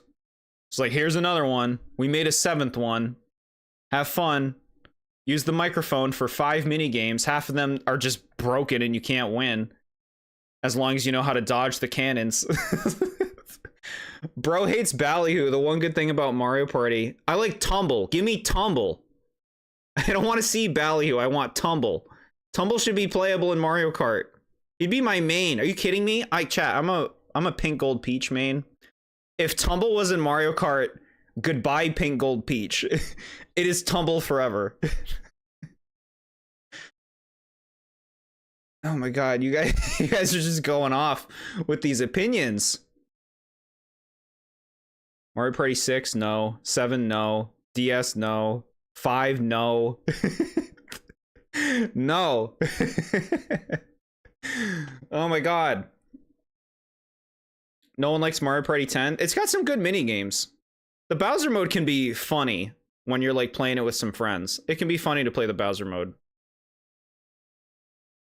Jord calls it immensely compressed JPG art style. It was a creative decision by the developers. Nostalgia go burr. That's what I'm talking about, chat. People love the GameCube games because of nostalgia. Just like I love the N64 games because of nostalgia. But also they have better minigames and they're faster. And they're more charming. Treasure Tracker is an honorable mention. I played that whole game, like the real game. I don't remember anything about it. Almost nothing. It left no impression on me. What a waste of a release. For Mario and Luigi games, they are not even in my top 10. Bowser's Inside Story is 14 to me. Yeah. If I was doing like an actual list, I don't know how, if any Mario and Luigi games would make it into my top like 15. Top 20. Thinking about it, a lot of Mario games I've played don't really stand out to me in terms of experiences. I think Mario Galaxy 1 is probably one of the strongest Mario games in terms of unique atmosphere, gimmicks, and freedom to pick what stars you get to beat the game. Yes. Yes, you're singing the praises of Galaxy. DDR Mario Mix. Never played that. I wouldn't. You can skip entire hubs in that game if you get enough stars early on. It's really cool. Yeah. Galaxy is a wonder. It deserves the reputation it has. Most people still, or not most, but many people still consider Galaxy the best 3D Mario. It's very good. I prefer Odyssey. Galaxy would be number 2. I think if I have a top 5 Sonic game list, Shadow the Hedgehog's number 1. We see it coming. Sonic Force is number 2. Sonic Riders, nobody knows anything about that game. Adventure 2 and Colors Ultimate. My favorite Sonic game would be Adventure 1. We haven't had game progress for 10 whole minutes. I'm sorry, chat. You're giving me so much to work with right now. I can't believe these opinions. We'll get back to the game. My 3D Sonic games ranking. Oh my god, now we got Sonic games rankings. Frontiers number 1. Unleashed number 2.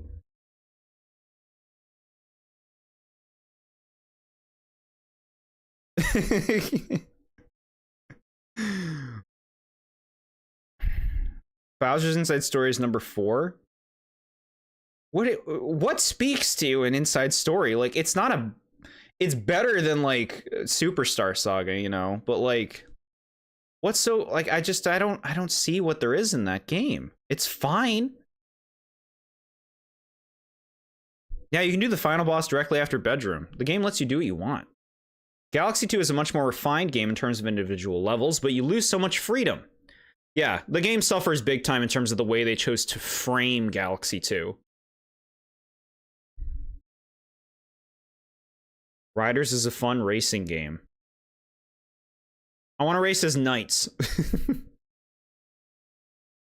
I think Mario Sunshine is some of my favorite movement in the 3D platformer. But the actual game structure is maybe the worst a Mario game has ever had. Yeah, 100%. I love the way Mario controls in that game. That's why it's like my biggest compliment for it in my review.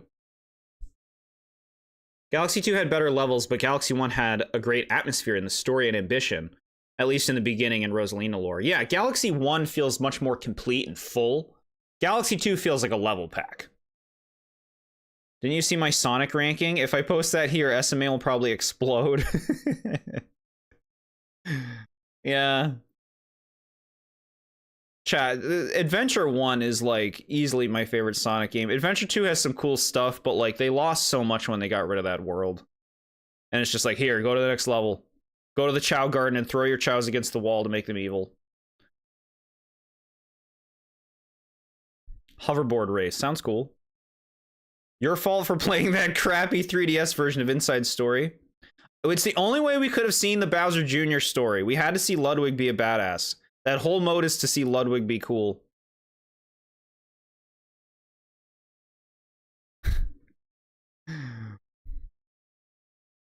Galaxy 2 is originally just DLC. Yeah. Ooh, here we go. We got the list back. Sonic Frontiers, the best Sonic game. You heard it here, folks.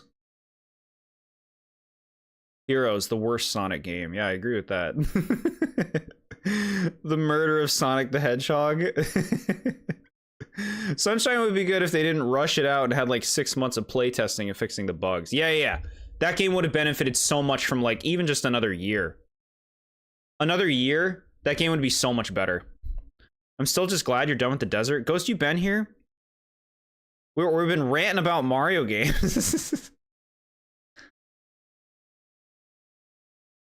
This is all based off me playing the games to their end credits. That's a lot of Sonic playing.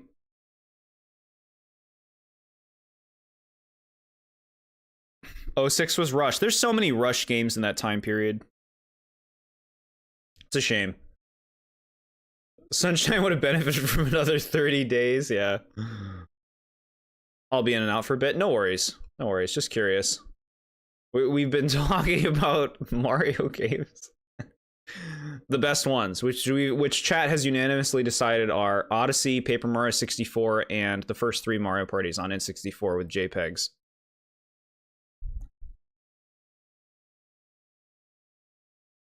Okay. KO by night, hoorah's delight. Victors, Mario Bros. Ooh, we got a medal. Welcome back, Vonchase. Congrats! Well, see you later. Keep training. All right. Off with you. Secret Rings was also a game that got a lot of rage. I heard that game was awful. Like, I feel like I remember seeing images and the game looked terrible.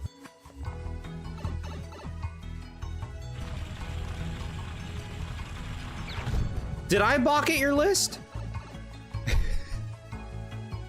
I respect people.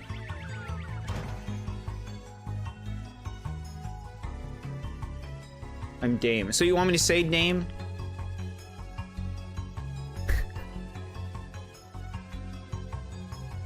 It's confusing. The reasons I loved Inside Story are things I talked about during your playthrough of it. I'm supposed to remember those things?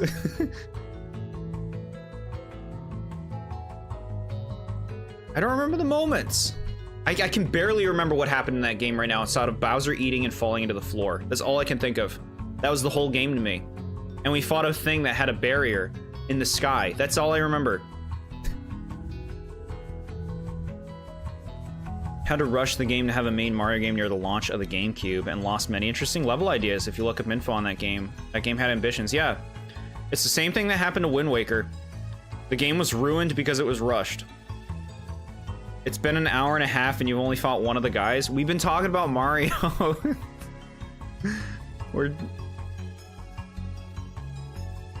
It's just weird hearing that it's a nice list. It's your opinion, of course it's nice.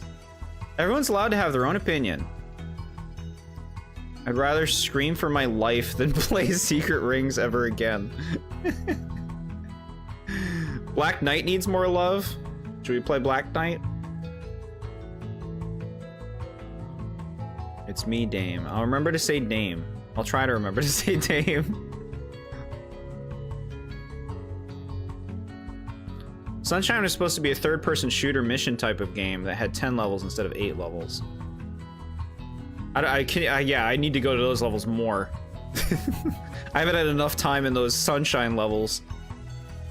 Inside Story had a great soundtrack and a fun story. Soundtrack doesn't make a good game to me. and the story was almost nothing.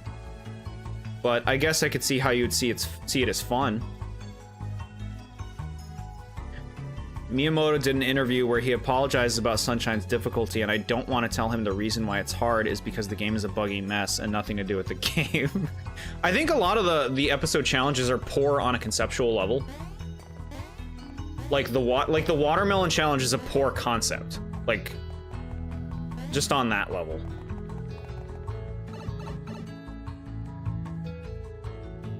Like, a lot of things just aren't fun to do.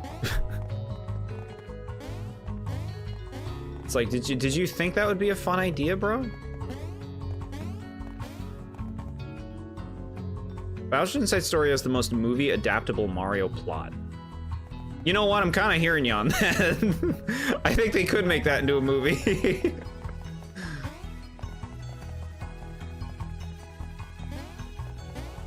Maybe Miyamoto got told by fans why that game is difficult and explained why the game is controversial for them. He's probably ashamed. He's probably disappointed. He was like, man, we shouldn't have rushed out Sunshine. People wouldn't make fun of that game today. There's a lot of Sunshine fans, though, because there's a lot of people who just care about, like, vibes, you know, with games. Bro, like, I remember how to do this.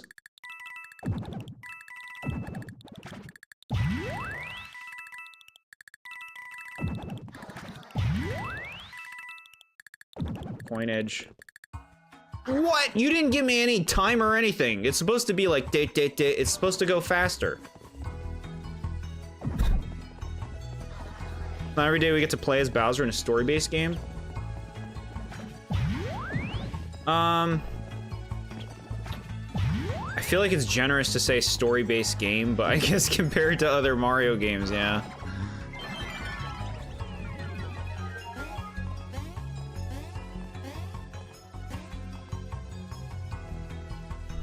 What is that? Is it worth it? Chargeware.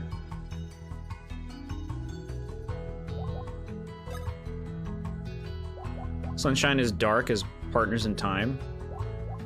Is it dark?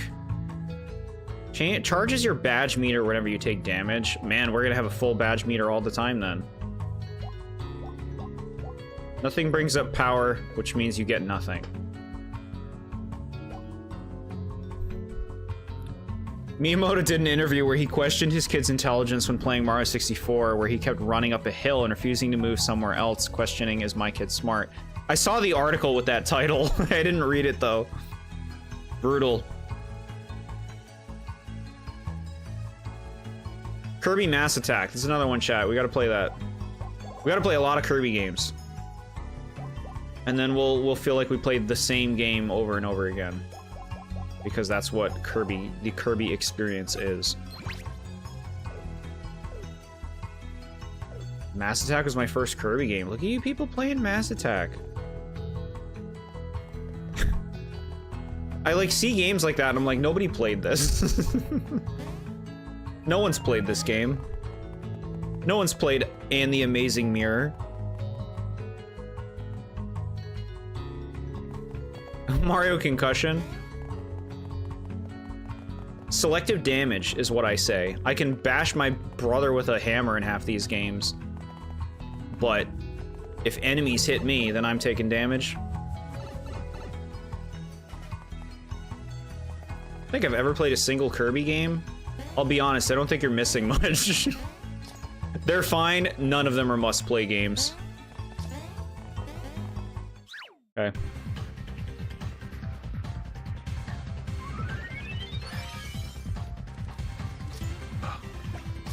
Just fucking move. Okay. Good. Good. Look at that chat. I'm practicing. I just want to jump. I don't want to use my fancy moves. It's just fun to do that.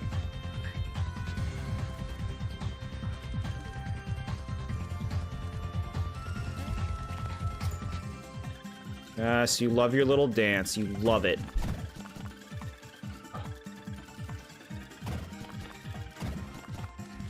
Oh my god.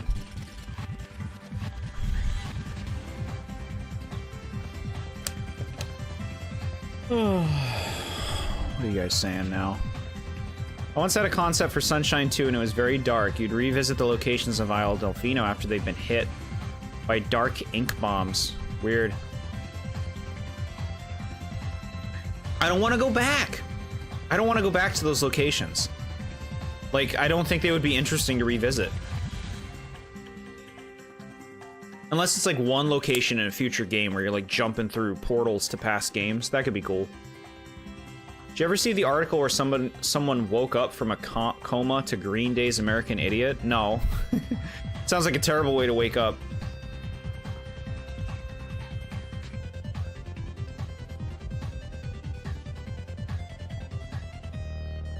I like the sunshine making the world brighter. That's a fun thing. That's a nice thing in Sunshine.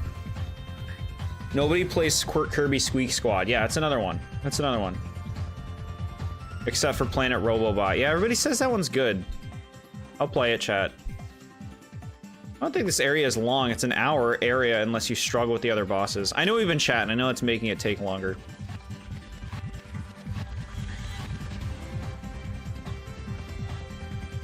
I guess I don't have to read every comment, but...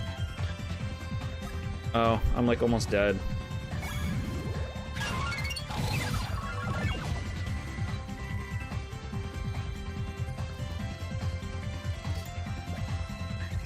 Okay.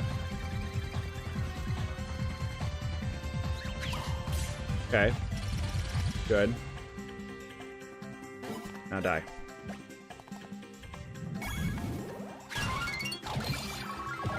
Good.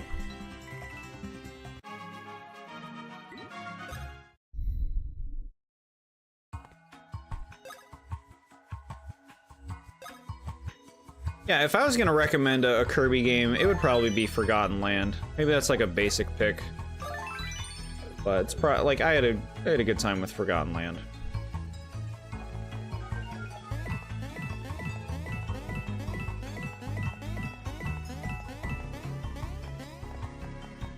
Yeah, you could always finish that game, that'd be cool. See the experience. Mario Generations, yeah. They made something like that. Which, I don't know, I have a hard time seeing the Mario series do something like that, but I suppose it's inevitable that they will get to something like that. Just like Mother 4 is inevitable.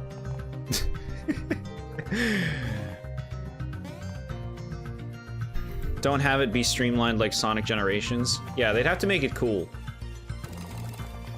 If they made it like Mario Odyssey, but every kingdom is like a location from a past game, that'd be cool. You can choose where to go.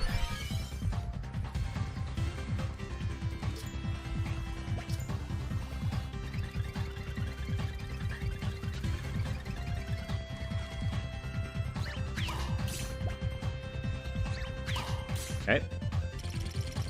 My favorite Zelda games are Twilight Princess, Ocarina of Time, and Hyrule Warriors. Interesting to call Hyrule Warriors a Zelda game, but I suppose we have to, don't we? I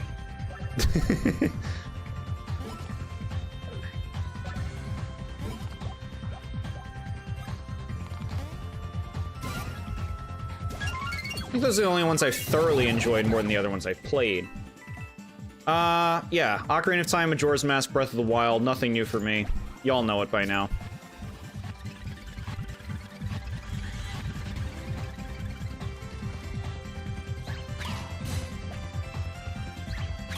Oof. Oh, and now I'm dizzy. Great. Get hit again, bro. Great. Wonderful. Wonderful. Dizzy's such a good status effect, chat. Such a good idea for a status effect.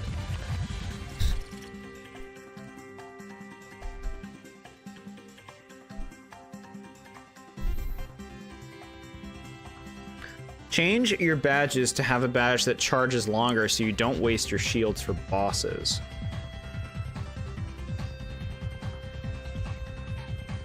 What are you talking about?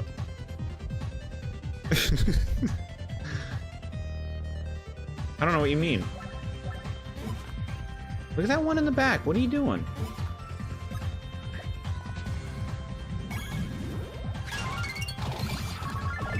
Good.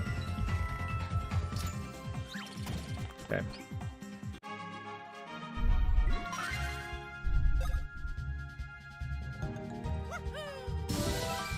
Got a level up, that's nice. What's the power upgrades look like? BP. Pretty big gains there. What about speed?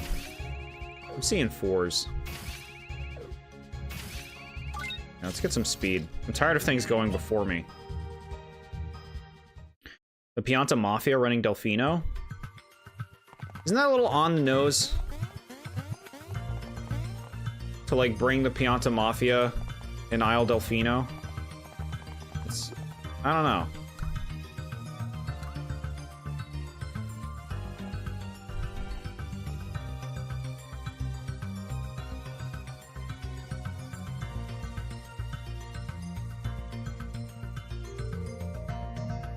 Fun ideas. Mario Generations and it's 1 1 1 2 1 3 1 4. Yeah, they've done that like 10 times already. They've done Mario Generations. They're just all the other games they make. Isn't Bowser's Fury the closest to a Sunshine 2? Maybe you're right. I didn't play Bowser's Fury, chat. I'm not buying that game again. Someday. We'll play it someday.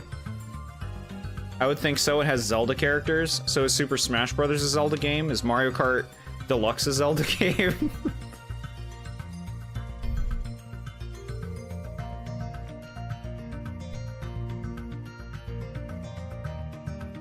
Another place overrun by the Mafia?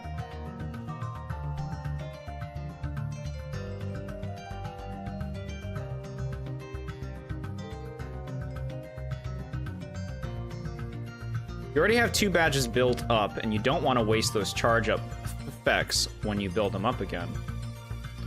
I see. And as long as I have them in reserve, changing stuff out sounds like it'll be work, like a hassle. Technically speaking. Okay. What do you want me to do? Get that block.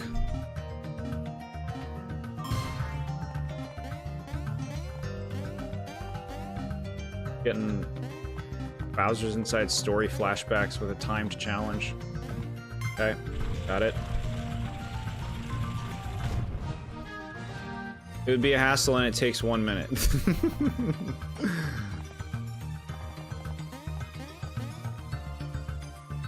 We're going, chat, we're going.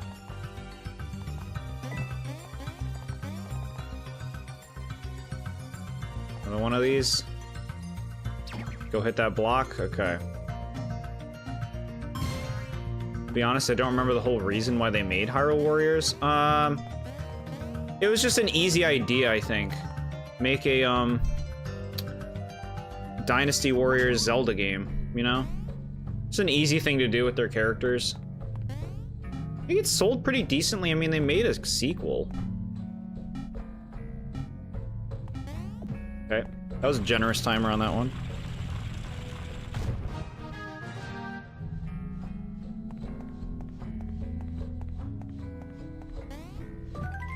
Super Mush. Here we go, we got another one. Hold up! Well, hello again. Now it begins Battle 2 of the Beef Off. Your opponent is Thunder Sass. In this round, win while only using counters. That is the extra spice added to the battle. You cannot attack during this battle. You must use your foe's attacks to damage him. And only healing items are allowed. Also, badge effects, they're banned too. So says Big Massive. Hoorah! You guys are so not buff. I bet you even eat... I was gonna say crabs. Carbs. Well, what will you do? Sass time. But first, some cardio.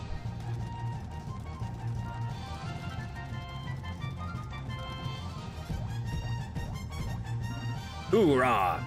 Let battle number 2 begin. I think that it was supposed to be a Zelda game with puzzle solving, but Nintendo decided against the puzzle solving aspect, and it was basically just Dynasty Warriors but Zelda.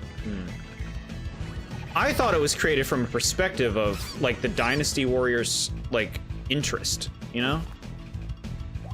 I thought that was it.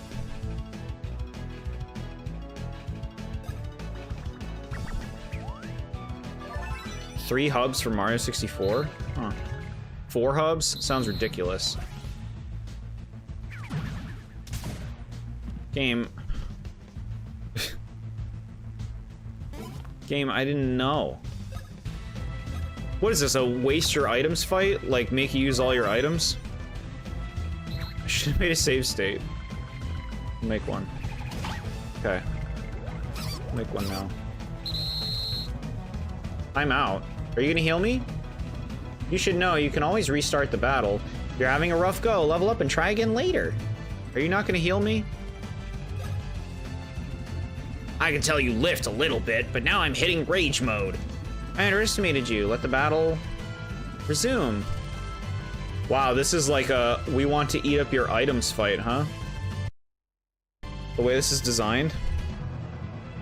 That is BS. The timer goes fast when you put it in fast forward, but doesn't slow down when you put it in slow motion.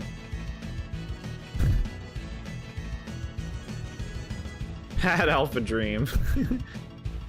Could be useful to use the shield badge to get 3 free hits. They won't let me, will they? I can't click one. Yeah, he said before I can't do it. Eat up.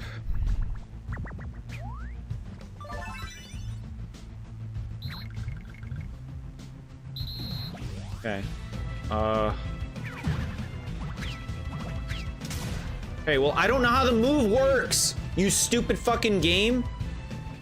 I've never seen him do that. Like, ugh. The fucking design philosophy behind these games is maddening.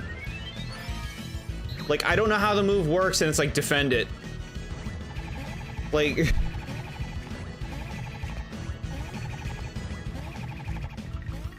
Never hit him. Fuck you and your hint.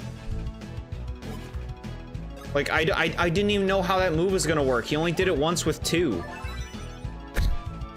I completely disagree with, like, well, you have to get hit with the move to know what they're gonna do in order to be able to defend against it. Like, that's stupid. That's shit design.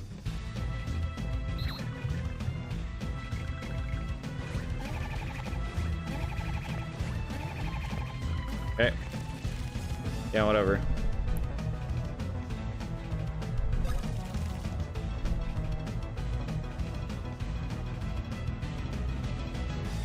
Right.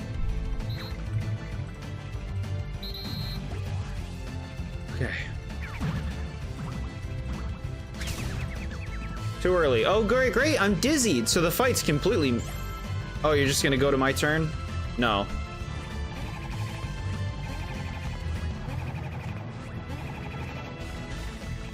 Yeah, wonderful. I just, like...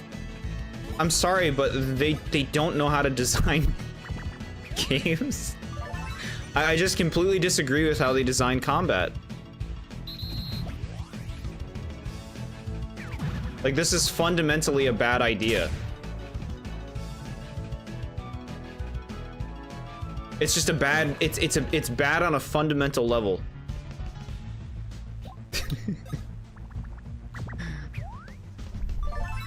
Alpha Dream stopped thinking when it came to the games after Inside Story. I think they're all this. They're all the same mess. They're all the same bad idea. Yeah, great. Like, they don't know how to make games fun. I think these fights were the reason I quit. I would understand why.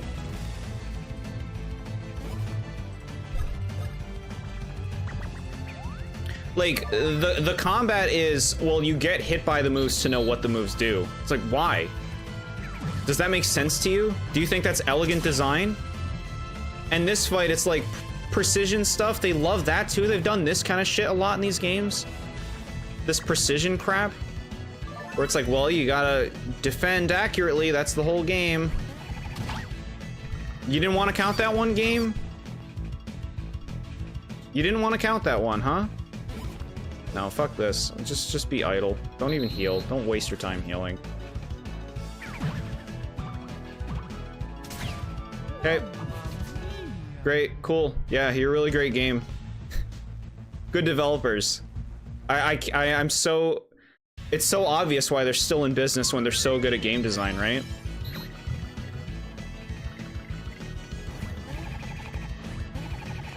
It's really not easy to hit that guy with the jump. Whatever. Next. Just keep doing attacks, bro. Okay.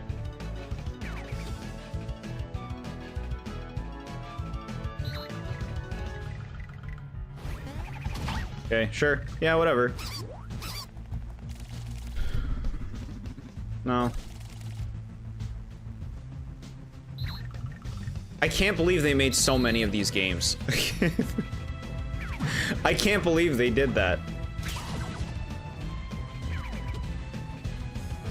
People bought them because they have Mario and Luigi written on them. They were easy games to make and sell. Eat it.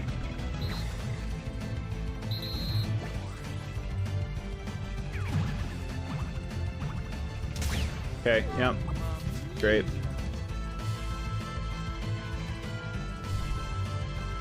They don't know how to make games fun. About 7 games, 2 are remakes. Yeah, ridiculous. Absurd. Absurd that there are this many entries in this below average series.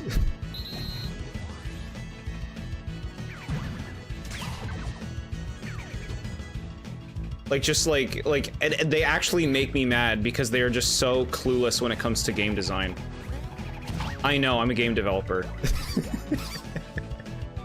Alright.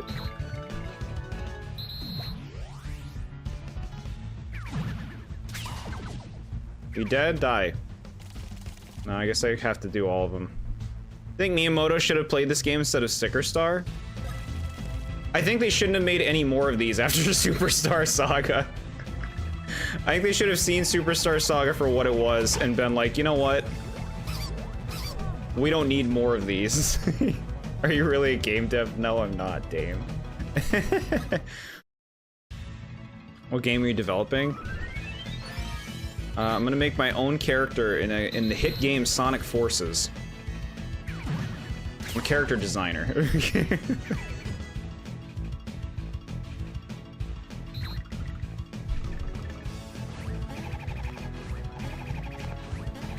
Okay. So I gotta hit them the next time, and that should be it. Okay. Still alive, huh?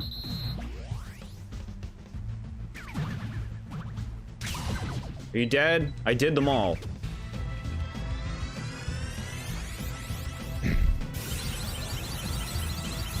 I just think, and I've complained about this with every game, I think designing defending off of you don't know the move until they use it is cheap. It means every move and every enemy, you're probably going to get hit automatically because you do not know what the move requires. How can anyone defend that kind of design? I don't get it.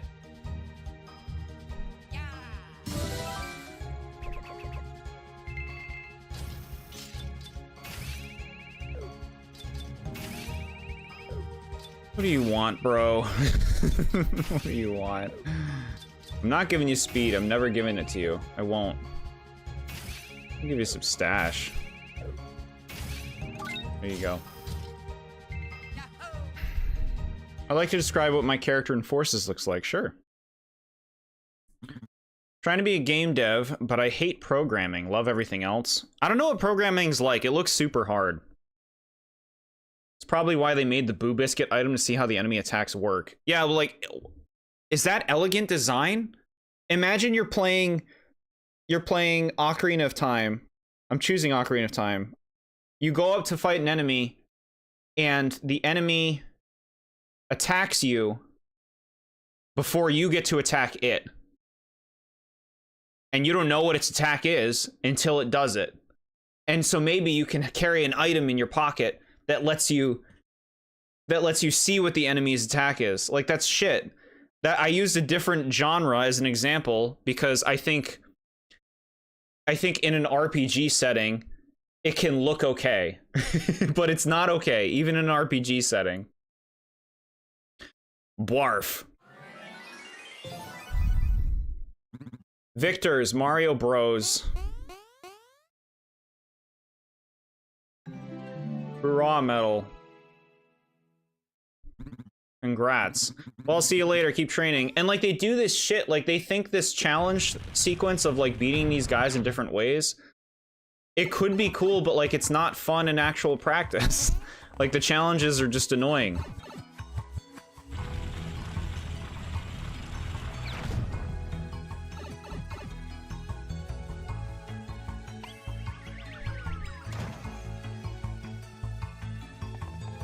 And I said that a lot in the other games too. Like, I don't think they know how to make games actually fun to play. They only know how to make them tedious. You wouldn't like Mega Man games? I think Mega Man is shit. I think they're garbage. I think they're overrated garbage that people like because they grew up with it. I think game design-wise, Mega Man is trash.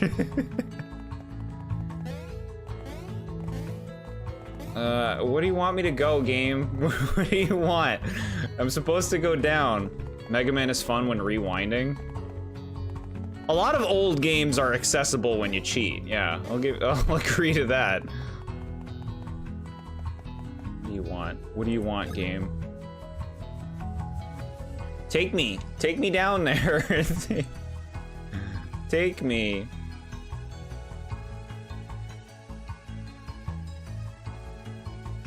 I must have missed something? When I went to the top left, I must have missed something. Okay. Go back to the top left.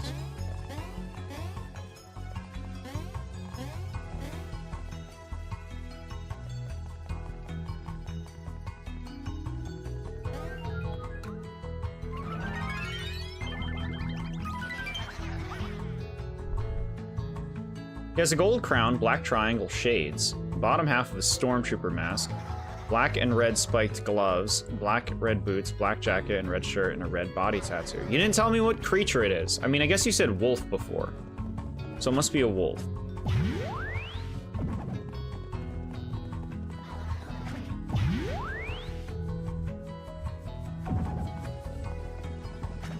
Black wolf. He sounds really cool. Tried getting into Mega Man, and I'm like, how am I supposed to know block under me would disappear, and a guy who played these games all their lives would be saying, well, duh, that's what you have to do. Yeah, that's the thing. Mega Man is entirely built around the philosophy I'm complaining about, which is trial and error learning. I'm completely against trial and error learning. Like, when there's like a fail state involved, you know? Like when it's like, oh, you didn't... Like Crash Bandicoot, you know what I mean?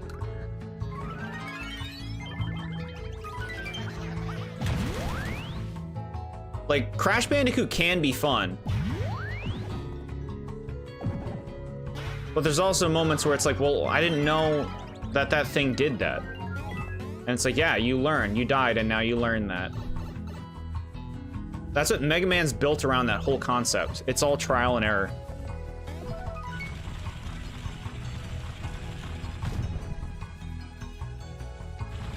Wolf ability draws rings towards you. Sounds nice. I played Crash 1, half of Crash 2. I've 100%ed the first 3 original Crash games, the original versions.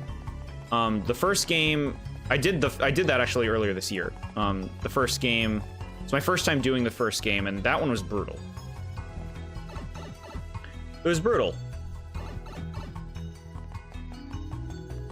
But like, I don't know, I guess I'm a big proponent of fair game design. 1, 2, 1, 2. Bro, I don't care about your dialogue. Get out of here. He's just gonna bullshit and then go away again. Ah, he's good. Shrimp cocktails come here to beef up too.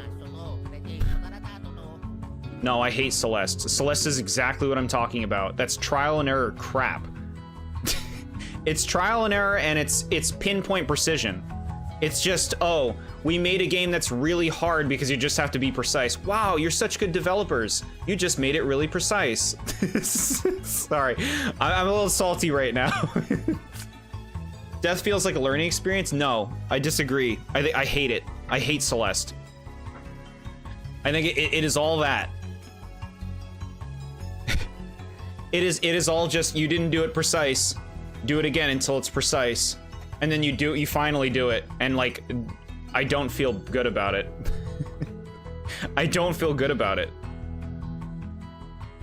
Because it's like, oh, I'm not better at it. I just happened to get the right pinpoint thing you wanted me to do that time.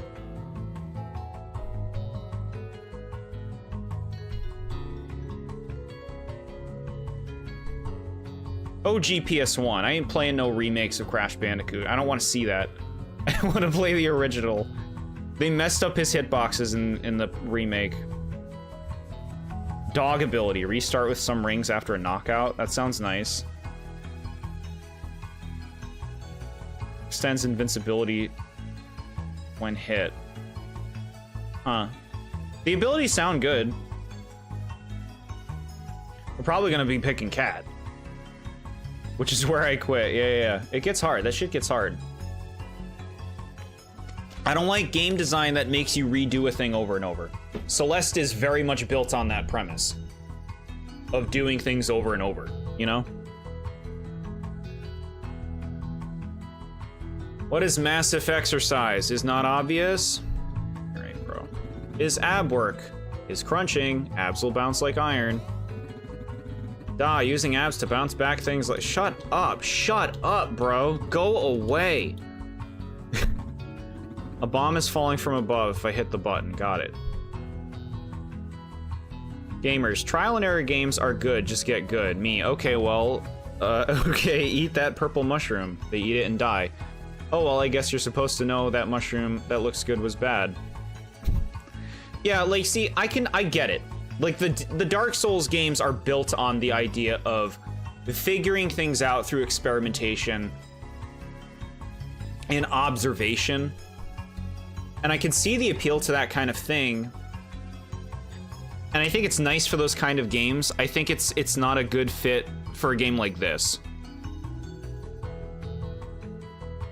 I don't think it's a good fit for the combat in this game. I hate it too, but Celeste is the exception because it feels very fair.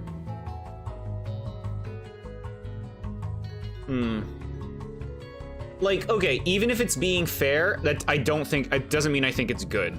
You know what I mean? Like, that doesn't mean I think it's a fun experience. I think Celeste, while it is technically put together competently, I think it's not fun at all to play. Because I just don't agree with that kind of design.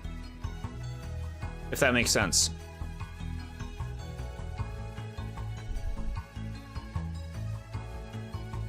"100% run twice." That's good, that's dedication. Celeste makes me celebrate my deaths. Why? Wait, I don't know what you mean by that. I don't know what you mean by that. Like, how would I change it in this game? I don't know what the solution is in this game, because this game wants you to live action defend against enemies. But it's like, how do you do that when you don't know what their moves are? And my first thing would be to say, Paper Mario does the same thing, and it does not feel cheap in that game. And the difference is, Paper Mario's defense is much easier than this game. This series of games, the Mario and Luigi games, are asking for a fair amount of precision. Like, they're much tighter times. They expect a lot more of you on the defense. And that's why it feels cheap here, where it doesn't feel cheap in Paper Mario. Because, like I said, even if you don't know the moves in Paper Mario, for the most part, they're very easy to defend from. And I guess also because in that game, it's more about just diminishing the damage and not reducing it altogether. Whereas this game, it's designed around removing the damage altogether, so it's a lot more important to dodge them, and that's why they deal so much more damage. So I don't like the balance. I don't like how they choose to balance it. I've not played Cuphead. It'd probably frustrate the crap out of me. Asteroid Wispin? Okay. We'll check that stuff out when we get there. We'll see what it's all about. It's more of a feeling. I don't feel that. Like, I feel frustrated when I get through a level in Celeste. I feel like that sucked. I had no fun doing that, and I don't feel any better for completing it. I would say after this area, the low points are all gone. Not much BS after this section. Really? For the whole game?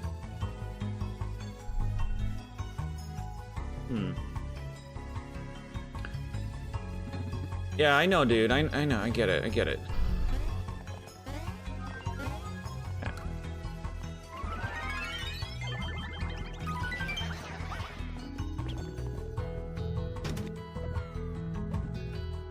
Oh, I see. Yeah, see, I can just find out by observing. You don't have to explain all this shit to me. What is this? Angry Birds? What am I playing right now? I thought that was a good one. What do you mean? Why are you doing it now? There must be a trick to this that I did not do.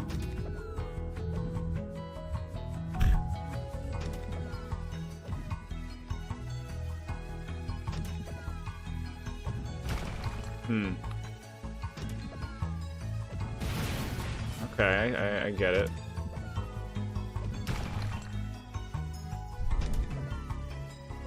Plus, in Paper Mario, you choose your difficulty based on your level ups.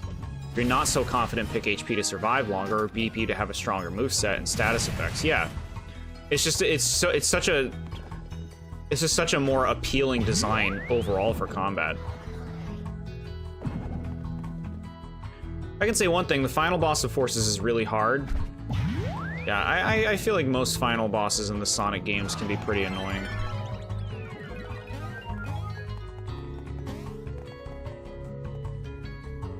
Rip Angry Birds? I've never played Angry Birds. Zombie Angry Birds? Hang on. Well, hello again. Now it begins. Battle 3 of the Beef Off. Your opponent is Beef Cloud. Nyam nyam.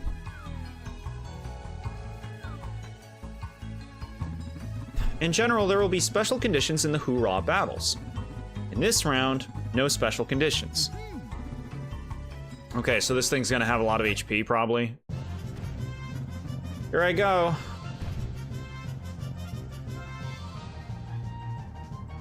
Going to bed? That is not beef. Unless you count the giant fights, but they're more annoying than frustrating in this game. I've only done one. It was better than the giant fights in the last game. Perfect Chaos is so easy. It can be annoying. It can be annoying when it pushes you away. I have a bigger problem with the frickin' Bio-Lizard. And the final boss in Sonic Heroes sucks too. The battle number 3 began. The first boss in Forces is actually hard as well. Alright. We'll get there, I'm back for good now. What did I miss? I got really mad at the game in the last one of these fights against these Gomers or whatever we're fighting. What does Gomers mean? Is that offensive? Chat, I'm sorry if it is. I don't know what it means. Somebody said it. Somebody used to say it. Move on. We'll move on.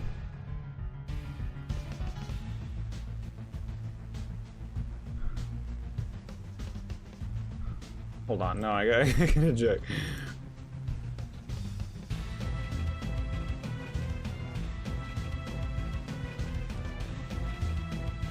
Okay, it looks like we're good. It looks like we're good with saying Gomers and not being offensive. Okay. Yeah, I got mad in the last fight, fighting these things. It highlights why I don't like these games' combat systems and how they design their attacks, in that it expects you to defend against moves you've never seen. I just think it's a stupid design that you have to get attacked by moves to know what they do, or use a cookie just to scout out attacks. Like, come on. What kind of design is that? Fix your design. I quit Adventure 2 because of Mad Space not working. I'm not sure what you mean by not working, but I remember getting stuck on that level when I first played that game way back. There's a good part of me that thinks you won't finish it in one stream. Yeah, it's definitely possible. Sounds like a skill issue to me. How dare you defend this? I don't know how anybody can defend it. Sleep makes me feel better. Before I recover, you've gotta attack. You will never, ever be able to defeat Zerg. If you think about it, final bosses are hard in Sonic games because either they're long and you get hit with no rings, or they don't tell you what to do and you get mad with the game for being obtuse. Yeah, from what I've seen, I think most final bosses in Sonic games are just poor on a design level. We'll stack it.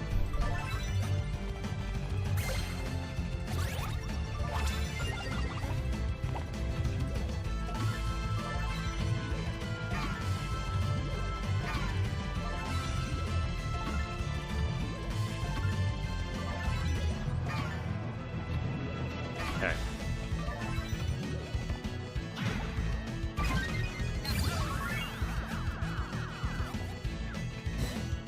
Okay. Can't sleep. Good. God damn it. Out of juice. Just drink a jar.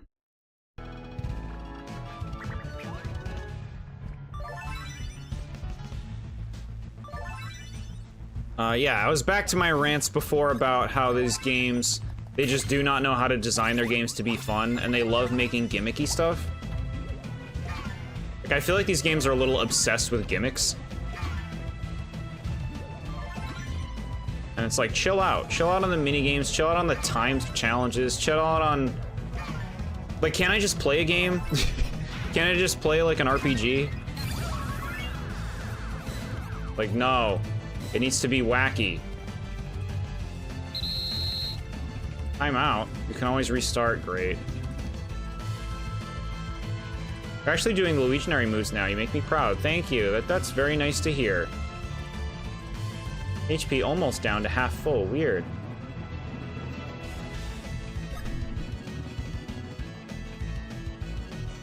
You guys are doing okay, but I'm not gonna lose. Alright, we'll just keep going, I guess. That thing didn't get healed, though, right?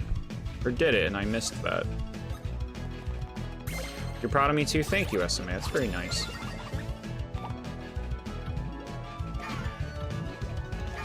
The more I've been doing this one, the better I've been getting at it.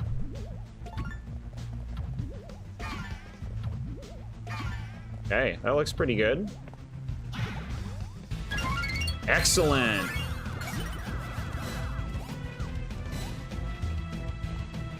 Okay. Hey. Okay. I just think because Sonic is flawed as a game concept, if you think about it, the ring system is more of a bandage to fix the fact that you'll get hit by moving fast and making it so you get hit with. Yeah, I think the ring system is a bad health system in general for Sonic. I just think, like, you collect a bunch of rings, but you only need one to not get hit. It's just like, it's a bad idea that was made a long time ago that they just kind of kept in the series ever since then without thinking, like, is this actually a good mechanic, you know?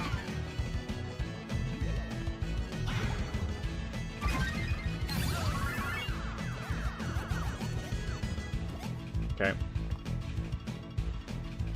Okay, it died. Whatever. He died. Frontier's final boss is the worst Sonic final boss I've fought. I never want to do it again. I watched a Generations playthrough recently, chat. The final boss of that game looked awful. It looked terrible. At least one ring, you'll be good, so Sonic bosses struggle with final bosses because the final boss would be easy with the one ring to survive syndrome. Yeah. Yeah, they're crippling their own design by sticking strong to that. The Leaning Tower of Luigi, that's very cute. Just a dream. And you died in your sleep, I guess.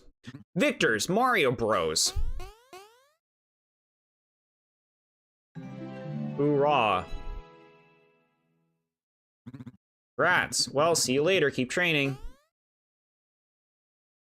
There's something about these games and like the things you do in them that feel like busy work. Like, think about the scenario in this game right now.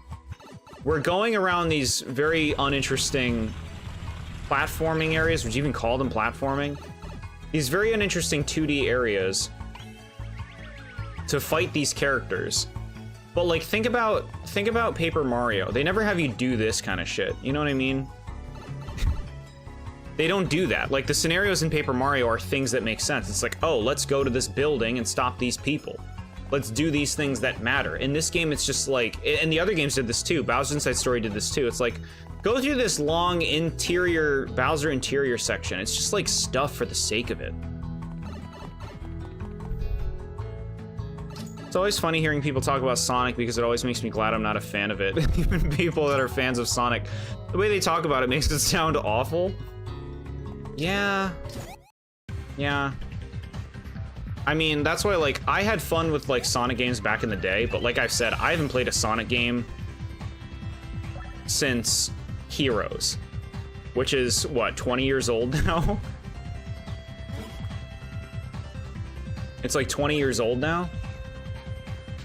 Don't do this. Don't do the ball. You know you don't want to do the ball. Like, I see all the other new Sonic games, and all I see is the same reception every time, where it's like, some people like it, most people don't. Most people are like, well, you know, this controls like shit, or these things aren't fun. You know? It's like, it just, to me, it's like, okay, I'm not missing anything.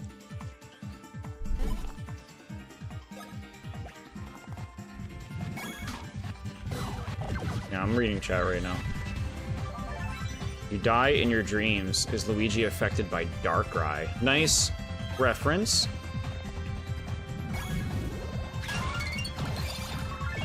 Okay. You just described Mega Man in general. Yeah, Mega Man fans love the Mega Man series because they grew up with it. Did I not want to come down here? It looks like there's a bunch of enemies. Gonna head to bed. Thank you for hanging out, Slarty Bart Farst. Very fun to say your name.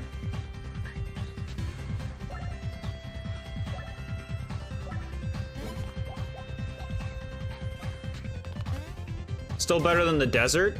The desert was a better concept. Like, it lasted too long, but it felt like a better concept, like a better idea in terms of like, okay, we're working through this area, finding these things.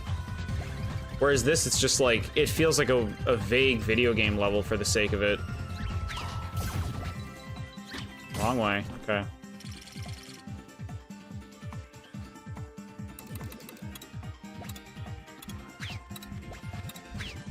Okay, enjoy. Blow me up. Okay.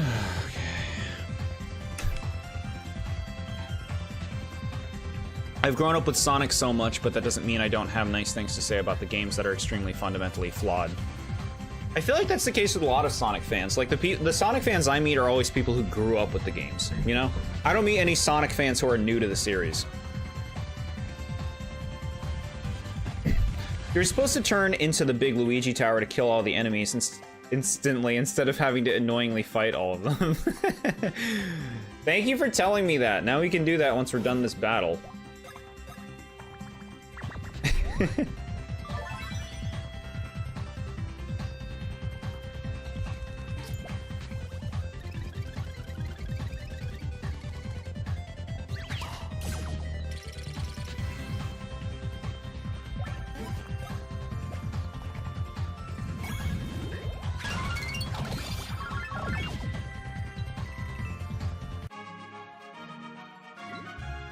And that's why Donkey Kong is the MVP in 2D games. 2D Mario games are boring, minus wonder. 2D Sonic games are complicated with the level design, glitches, and the games as a whole. Yeah. Yeah, I don't think, like, the old Donkey Kong games, the original Donkey Kong Country series, I'm not a huge fan of those. I think that those have a lot of problems. Like, any of my appreciation towards those is nostalgic. It's really Returns and Tropical Freeze where I'm like, this is just like pinnacle 2D platformer design.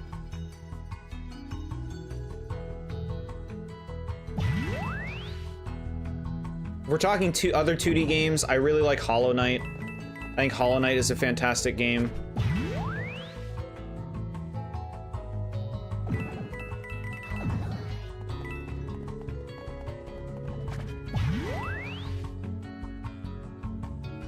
I think I'm gonna head to bed too. What time is it? Chat, it's already midnight? SMA, thank you for hanging out. I hope you have a nice night's sleep. I'll see you again next time.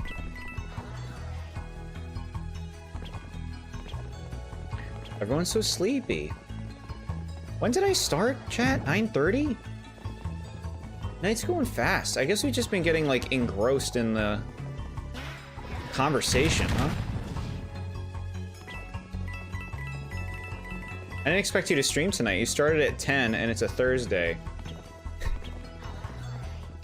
Well, I had to get a stream out and it seemed like a good opportunity.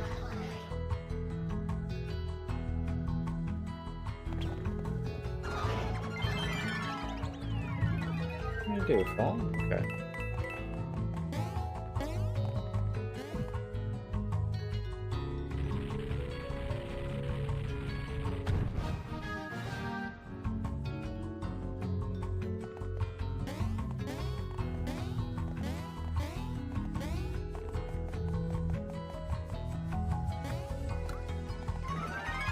Reminds me of how 2D final bosses in Sonic games realized the rings' health flaws, as they have no rings to collect, making them an instant one-hit kill. Yeah.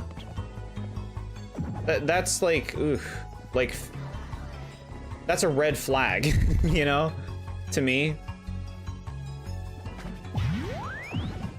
Like, it's like, to me, it's like, recognize that you should change the system instead of, like, making your boss fights worse. No, I just wanna, yeah, I just wanna stop.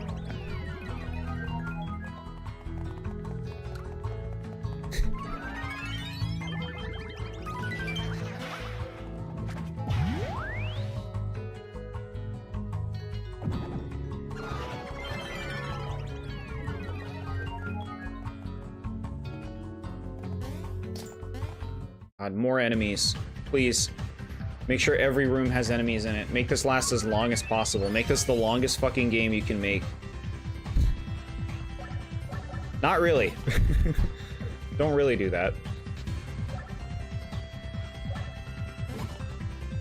Having a red flag is Captain Goomba's thing. Not that Jord would know. He thought his flag was white. Yeah, I don't know.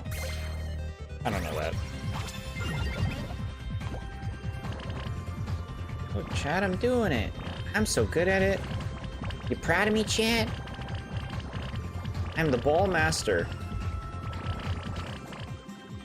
My Luigi ball.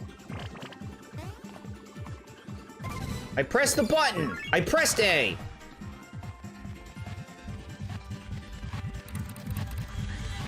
Oh, my favorite move. It lasts a whole minute, and I easily get hit during it.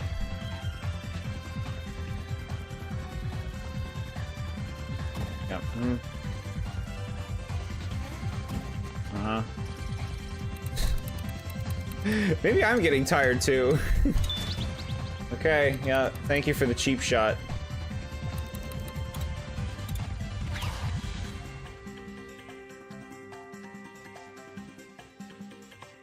Ghost, why are you saying this?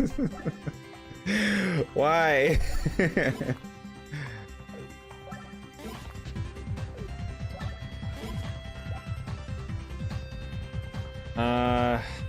I don't want to waste a turn healing. I just want to be done. We'll attack the clocks.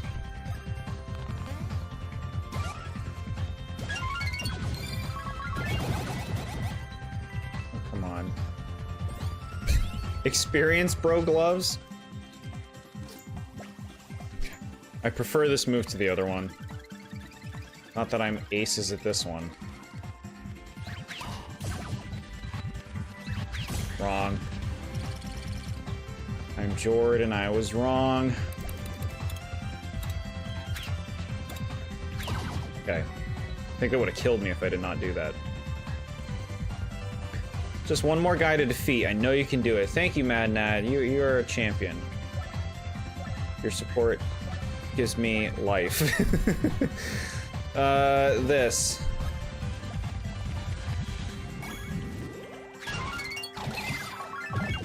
Okay, that's pretty good. You guys gonna do your little hit and run? No, okay.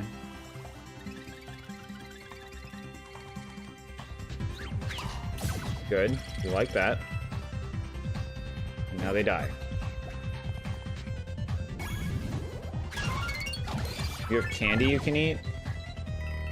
I gotta remember to use my barriers. You have candy you can eat. What candy? These? A bit. Thank you. Good tip, we use some candies. Very nice. Just get away from me. Just get away from me. What's the map of this room? I need to know which way to go. Alright, I gotta go left.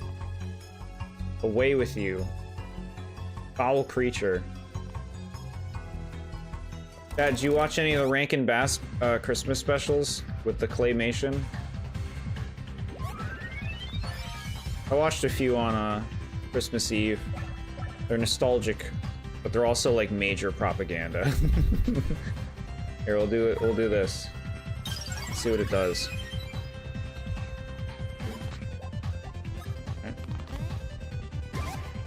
Okay, fine.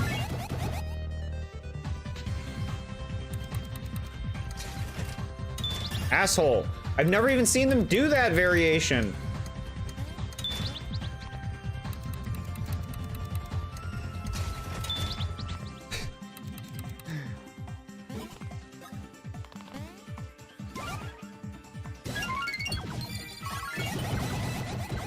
There we go.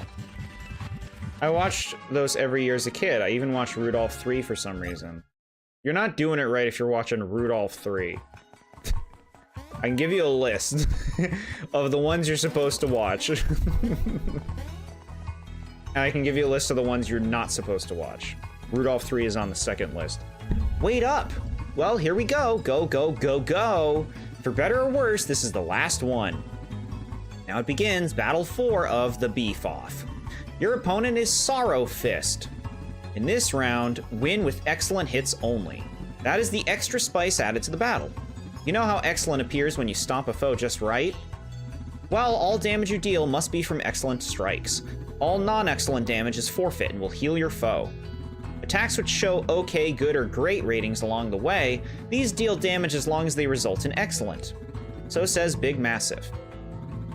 I just want to go home. I'm gonna lose anyway. I'm a super weakling. Well, what will you do? It's pointless. I'll just lose. I stink at stuff. Wah. Hey, you're just like me. I'm pathetic too. I remember the memes about the elf saying, "Why aren't you at elf practice?" Really? I don't remember those, but that's funny. That one's one of the worst ones. That story is so awful. The Rudolph story. We hate you until you're useful. Santa's being an asshole. Believe in myself, you say? Oh, yeah. Huh, even somebody like me can get huge? Oh, yeah. I can rise to a challenge just like the other guys? Oh, yeah. If I put my mind to it, I can totally wail on you guys? Oh, yeah.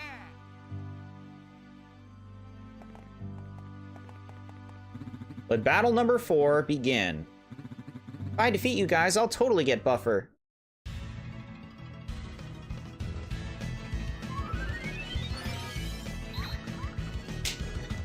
What?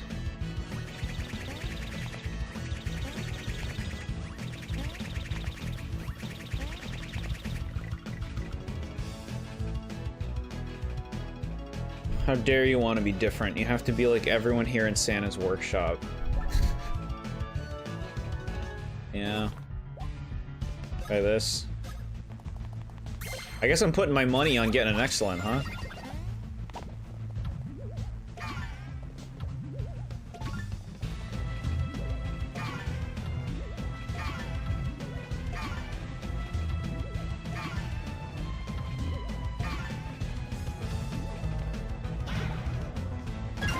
Nice. Big money.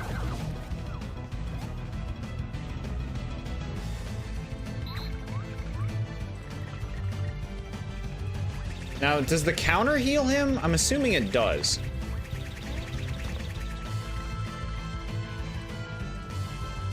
Dare I try another one?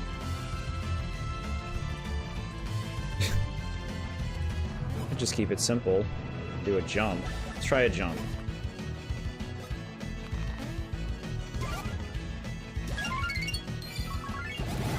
Good.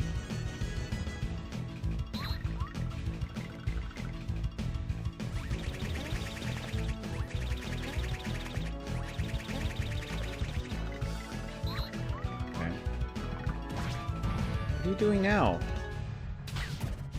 Yeah, great. You feel good about yourself, game, for that?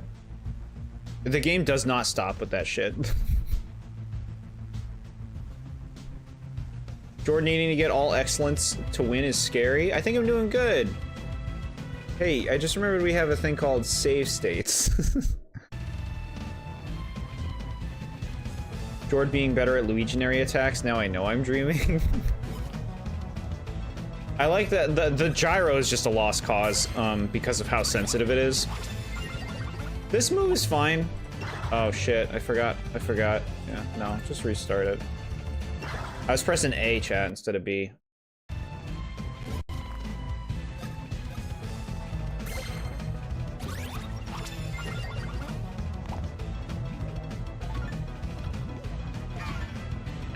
You're just a Mario and Luigi hater. You don't understand. Understand the peak game design.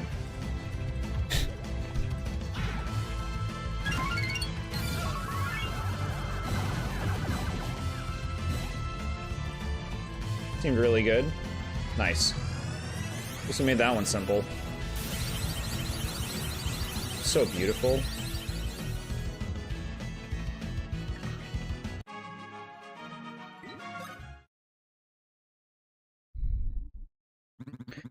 My mind was totally blank while I was fighting. Felt good.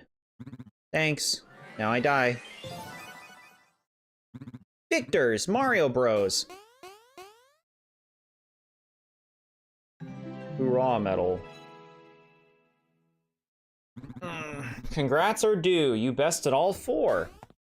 Please return to the Dreamy Tour Center. Big Massive will meet you there. Big Massive is a stupid name.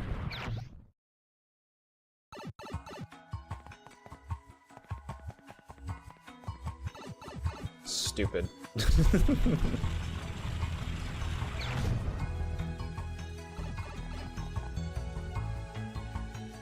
They really just like fell in love with this like 2D gameplay in this series, didn't they? Bowser's Inside Story started it with the interior of Bowser's body. And now this game is just like, it feels like they chose Dreams just to do the same concept again. You know what I mean? Where it's just like, okay, here's our excuse to make 2D areas. And like the cynic in me says they made 2D areas because they were easy to make and because it made the player fight more enemies. Is that cynical? I feel like that's why they made these. I feel like that's why they made these such a big focus after Bowser's Inside Story.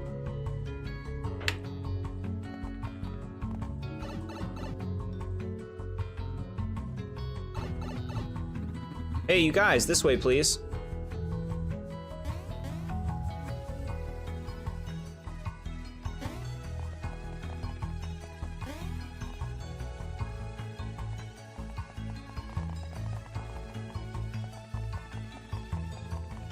My little sister, who is 10 years old, just told me playing Team Sonic Racing, the racing game, that it was ass.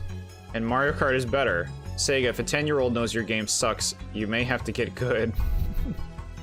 Is the Sonic Racing, is that the most recent one they made? Where people were disappointed that they moved away from the Sonic and Sega All-Stars and they made like a Sonic one? Welcome back! Here are your medals. I'm just now realizing the medals are a face, like that guy's face. You defeated all the hoorahs. Hello, Tour Center here. 2 challengers have bested the hoorahs. Ah, Big Massive has just arrived. And so, without further ado, here's Big Massive. Big Massive!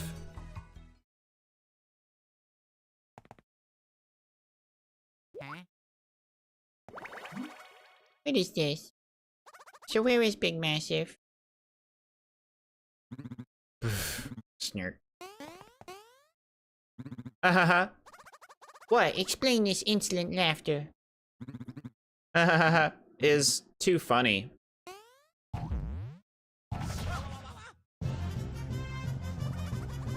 You were Big Massive all along. Duh, is me, is Big Massive. Whole time is big disguise, is perfect fake accent. We have no time for games. You must wake immediately. We must climb Mount Pajamaja with all haste. Yet. In Dream World, I battle challengers of true beef. Is best way to pump up muscles and mind. Real world is weak. Big Massive stay here. Then so be it. We will take your challenge. But be warned, we have come far and bested many trials. His plan all along. You are little cutlets, but still beefiest challengers yet. Hoorahs, come. We show daily muscle routine. We killed them. Yeah.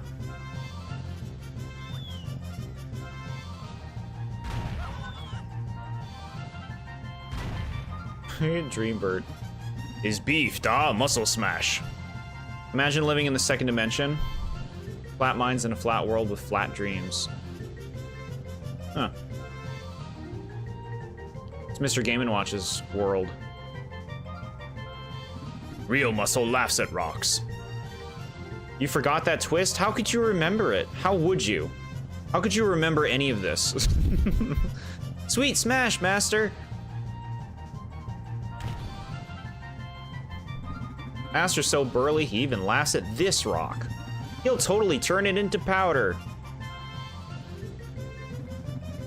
Or that was a Gravity Falls quote. How did you not get that? That's like your thing.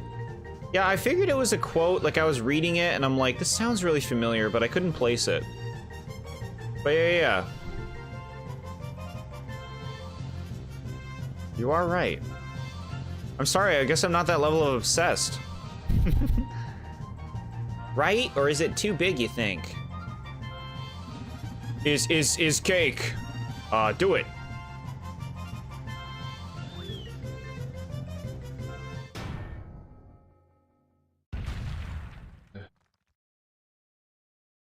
No spoilers, but I was playing a game, and the villain is like, you're a waste of my time. I have no need in fighting you, because you won't last long.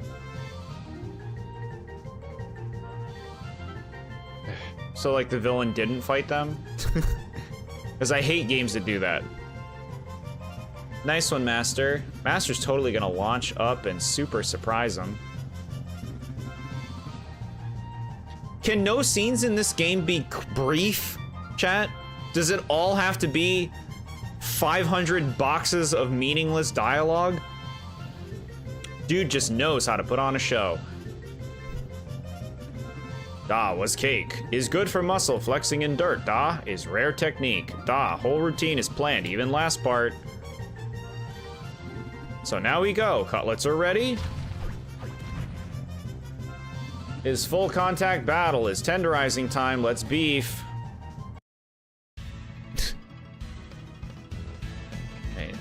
Just let me play. Just let me play the game. Okay, what's this? Another one of these. Nice. Crush them dead. What do you want? You want the stack? We'll give you the stack.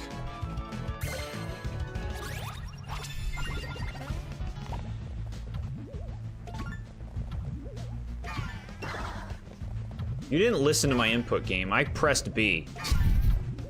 I pressed it.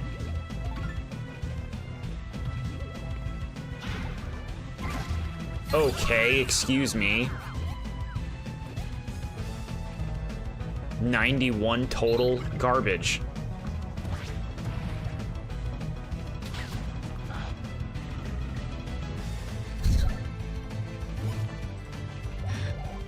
Okay. I love these candies. I don't think this game likes you. These games reject people who are good at video games and know what good game design looks like. These games are not made for me. No gimmick here, just defeat the main guy, defeating the small guys. Thank you. Thank you. Nice and simple.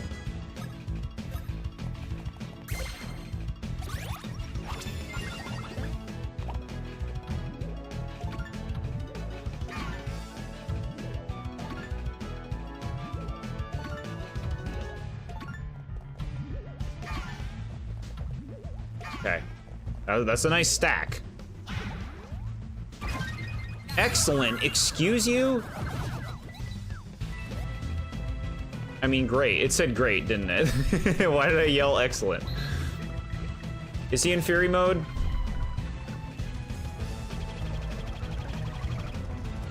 Good. Use the shield badges you build up for bosses. Thank you. I totally forget. It's so easy for me to forget about the badges.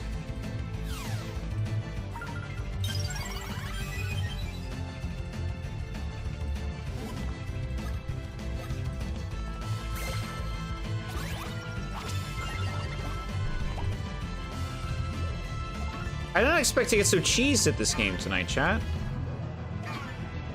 Chill, cozy stream. I'm having a good time. It's fun playing these games with you guys.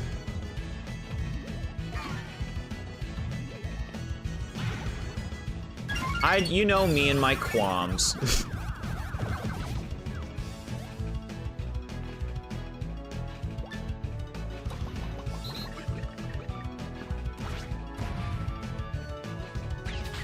Jerk. My sister is getting frustrated with the Sonic racing game, complaining that why aren't they driving through a market?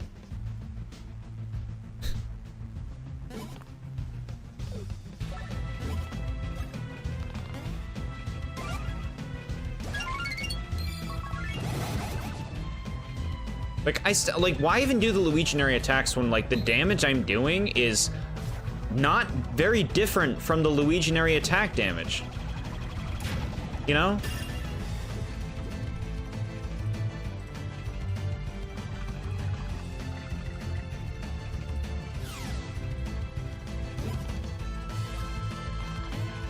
Like, look at this damage.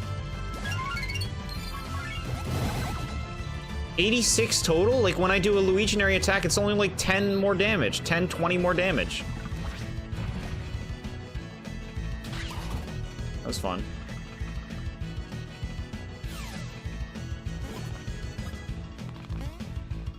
Love that barrier badge, by the way. That was nice.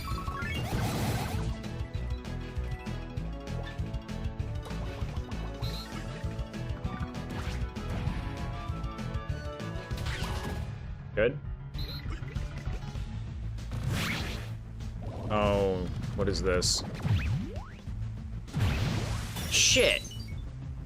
Didn't see that coming, did you, gamer? Yeah, because you've never seen that move, have you? Good design. Good game design. Put another one on.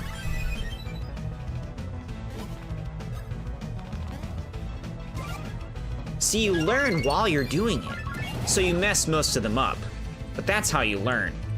Classic game design. Skill issue.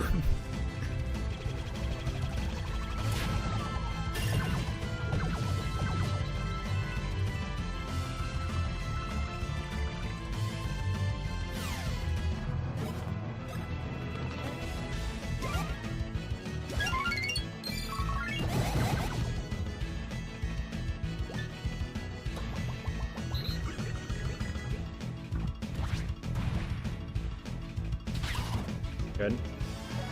Dead. In the second next area, you can buy an equipment that blocks 6 free hits, making that shield badges and defense in some cases obsolete. Really? 6 free hits? Wow, that's pretty nice. Don't worry about the game's difficulty. Yeah, no, I don't think this game is difficult. I think the game is poorly conceptualized on a fundamental level. But to be fair, it's Superstar Saga's fault. This game is just using that one. You know? Superstar Saga is still who is to blame for all of this. That's why that is still the worst game by far. I would easily rather play these other games than play Superstar Saga again. What do I want? What do I want? I'm still not going first enough. Got it.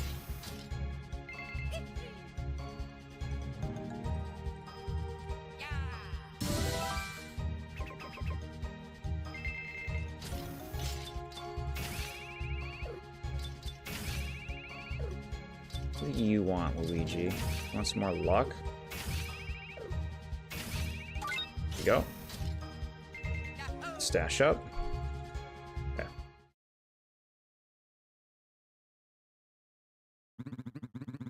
I've talked to so many people who have Superstar Saga as their favorite Mario game. I think you would scare them. I've never met anyone who cares about Superstar Saga. Like, people who like it, but always say, I like one of the other Mario and Luigi games more. I've never seen anyone say Superstar Saga is their favorite of the Mario and Luigi games. Bro said Superstar is bad because it made other Mario and Luigi games, making him play it for Mario completion. What? Imagine the world we'd live in, chat. If these games didn't exist, what would I be playing right now? Right? We could be playing Hey Pikmin.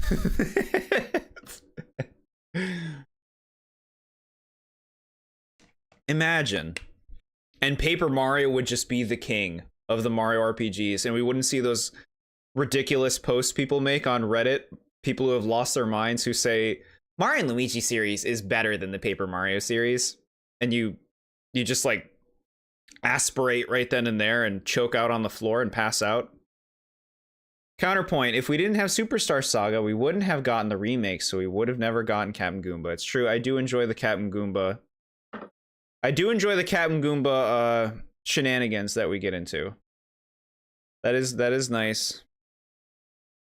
I do want Hey Pikmin though. Yeah, we'll get there. We'll get there. With the sensitive ass gyro. They thrash the master. Who are these dudes? Let's bolt. Path, hef. I am loser? It's crazy. Little cutlets hide huge muscles. I hope you get it now. The real world boasts many champions as well. It's crushing. I go to real world. I rethink training. Beef stashes. One day we have rematched, No. Never. I leave. Dream world. I sense these events will make big massive wake. We should return to the real world. I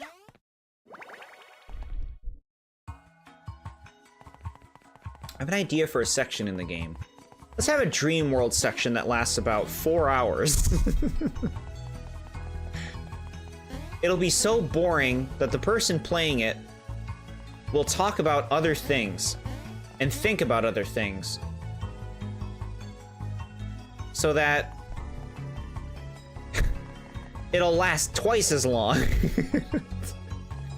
Remember during the intro of this game when you said you were enjoying it? What happened to that? I'm having a good time. I think this area was not very good. It's just like, it's like once it gets in my brain, like once the combat problems get in my brain, I'm just aggravated. I'm just aggravated with the combat design in this series, and they all do the same thing. And like, when I started in Superstar Saga, I thought the combat was going to evolve. It is the same fucking combat system in every game, with like stupid changes, like, oh, the brothers moves are items in this game. Whoop-de-doo. Oh, in this game's Luigi is a supplement in the fights. Wow, what a different combat system. Like, it's just the same combat system in every game, and I thought they were gonna be different. You know? I thought these games were gonna evolve more. Like, maybe Paper Mario spoiled me because those games go so out of their way to be different. So, like, I'm playing these, I'm like, bro, this is the same fucking game 4 times in a row. Just with different locations. I'm still like having a fine time. It's fun to experience these games with you guys. If I didn't feel like this game was 800 hours long, then maybe I'd have more patience for parts like that. You know, if I was just playing through this on my own time, be like, okay, that was a part, next. Like, I wouldn't be thinking so much about the overall length of the game, but it's because, like, I'm playing through these games. It's just how, like, my first playthrough is with a game. I don't know when it's going to be over, so it's like, I can't perceive it. I can't feel the pace. I can't feel it. But, like, when I play Bowser's Inside Story again one day, it's going to be like, I know that game now. I know the trajectory of that game. So, like, when I'm playing through it, it's more like, this part's done, now this part's next. There's like a pacing in my head that makes it a smoother experience. I know what I'm explaining is hard to understand, perhaps. Shared a meme on Discord that you made. Let's see. Society of... what the fuck? What is this? Who is this person? What is he doing? What is this person doing? Society of Mario and Luigi never existed. Yeah. Yeah, that's aces. You get it. Like, I know I'm super hyperbolic about these games. I just it really is just in response to the way people talk about the series. You know what I mean? Like, if people were like, the Mario and Luigi games are fine. If that was the general kind of way people talked about these games, then I would be nowhere near as impassioned as I am about how I feel about these games. But I think it's absurd how people treat these games like they're so great. I don't get it. There's some cool ideas, there's some cool parts. I don't get it. Why people think they're so great.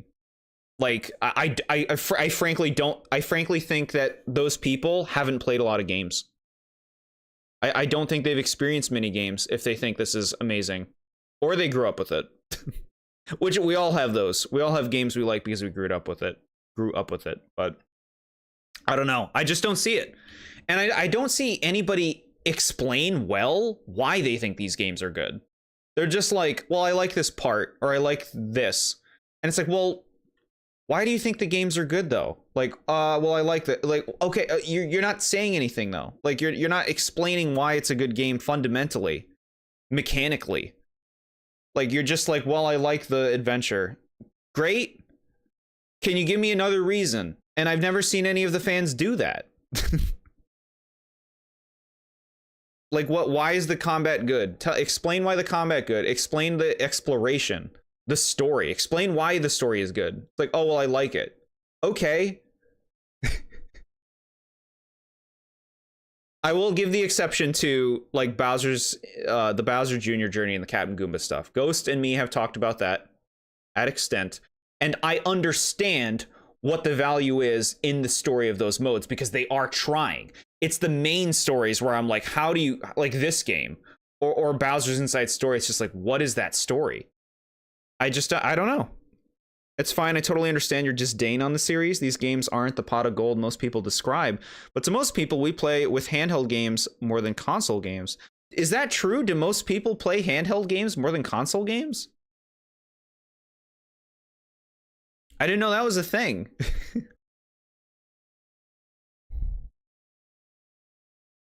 Oh, he's too strong. Erg. We did it. Like, think about what we've played tonight.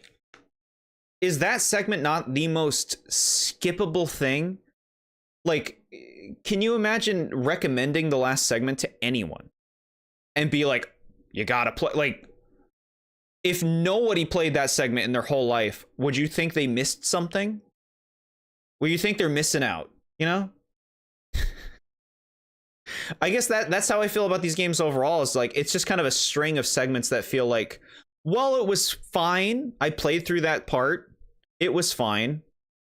Nobody needs to play that part. And it's just that for the whole game until the game's over, and then you start the next one, it's just that again. I know I'm ranting. We did it!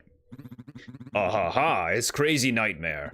Is just bad dream, just dream. Big massive not lose like that. Just bad dream. Oh, truly? Are you sure, Big Massive? I like dream. Cutlets from dream. Is like dream. Is enough to make brain melt like fondue, but is no big deal. So what are little shrimps doing here? It's time to work. You're our tour guide. Oversleep. Bro, what the fuck? You just die? Okay, he's here now. Large bro returned. Is late but not never. I would say the majority of the 1,000-Year Door isn't really worth experiencing. Glitz Pit, Twilight Town, Train. There's some other good parts. I think that the Pirate Adventure has some cool stuff. But like, those 3 parts are the parts where you're like, you gotta play the train part. You gotta see Glitz Pit. You gotta see Twilight Dupless. They had more experience with these games than other Mario RPGs. If you look at the trailers, Brothership had more views than the 1,000-Year Door remake. Many people played these games more than OG Paper Mario. Yeah, I guess you could really argue in favor of these games' accessibility because they were on handhelds, especially once you get like to the DS and 3DS, which everyone had. So I hear you on that. I didn't really care about any of those places. Sure, you know, I mean, it's not going to be like a flat rule for everybody. I think he went into the 1,000-Year Door with fairly high expectations, which, I mean, it is going to sink most games, right?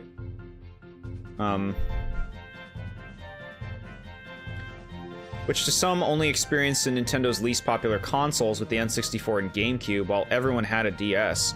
Some more people played the Mario and Luigi games than the Paper Mario games. Yeah, I guess you are right on that. I don't know. You all know how I feel about Paper Mario. Those games just feel so much fuller to me than these games. These games feel so shallow. The 1,000-Year Door has cool stuff in it, but for the most part, I just feel like you could just watch a playthrough. So, like, what about these games? Do you think these games are watch a playthrough? I feel like a lot of these games are just like the segment we just did, which is just kind of like bullshit gameplay, you know? Like, what part do you watch if you're watching these games for the story? Like, I feel like these games, both on the story end and on the gameplay end, are lacking. Now it's time for Mount Pajamaja tour. It's shameful, the oversleeping and tour lateness is bad. Is amend making time, I must do rare tour too. Beef, beefier, beefiest. Ultra beef, ascent. Ultra beef ascent, Large bro takes it to limit. It's time to start tour, it's time to flex muscles. Man, would they shut up? Follow path around castle and you find mountain, okay. Maja Maja, beef. So we're leaving this place? We came to this place just to find these guys? Hey, wait up. We'd better head to Mount Pajamaja too. Actually going to 1,000-Year Door with big expectations. I knew it was most likely overhyped and I was right. I don't think it's awful, I just think it's eh. You haven't finished it yet, right? What if there's a Captain Goomba mode? Side story. The 1,000-Year Door was a cult classic if you remember back then during the Wii days, when they weren't well known with most people not caring about Nintendo during the GameCube era. I don't know. I'm trying to think back. My group of friends was GameCube. Well, I guess maybe not all of them, but I guess you know what? I guess you're right. I'm thinking about it more, and it was the PS2 age. Everybody cared about PS2. Why? Why this? Why design it this way? Why not make it flat?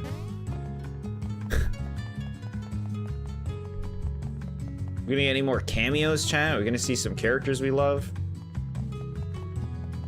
I know most people like the 1000-Year Door, though, so I would still recommend it to most people, just because they would probably like it. Most people like Mario and Luigi games, so I would recommend it to most people. You know, that's an interesting point. Like, I generally don't recommend games to somebody unless I think that individual person will like it. Like, I'm not going to recommend a game that I like and assume that other people will like it. I'm only going to recommend something that I think somebody else would like. So I don't make recommendations very often. But like, I could see it's like, okay, this person, I think they would like the Mario and Luigi games. I'd be like, well, you'll probably end up liking the Mario and Luigi games. I'm not a big fan of them, but you'll probably like them. Would probably be how I would recommend it. I'll finish it eventually, but I doubt the last 2 chapters will change my mind. Yeah, no, for sure. I think it's a very compelling adventure with a lot of creativity. And it's a world that takes itself seriously, that feels believable. More or less, to me at least. And that's really kind of what works for me. I mean, I made a video about it. It's obvious how I feel. Nintendo also make their consoles backwards compatible, in case their new console didn't do well, and they would say, well, it also plays GBA when the DS was announced. And the Wii to with game. Yeah, you know, good point. Yeah. Backwards compatibility.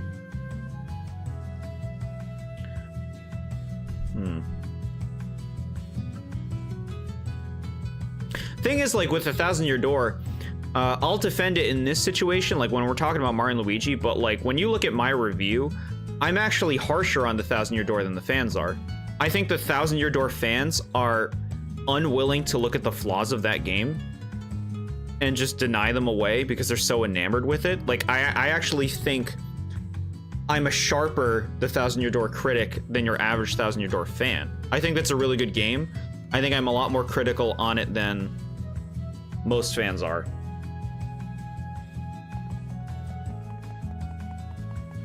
Thousand-Year Door has big flaws that people will ignore. I mean, that's true for any game.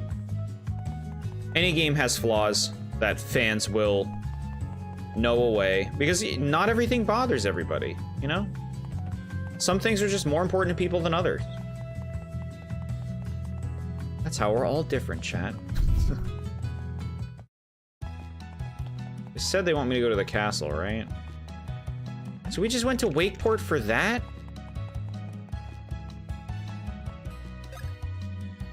Am I supposed to go to the castle this way? I guess so.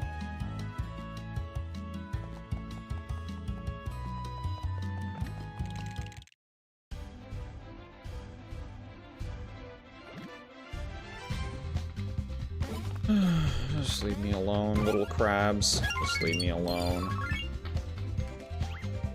Huh. Okay.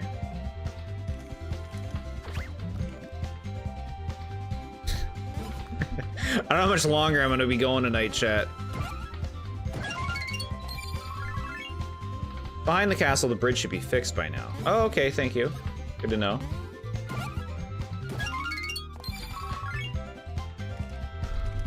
You woke this guy up to hike up the mountain to get the dream stone from the villains.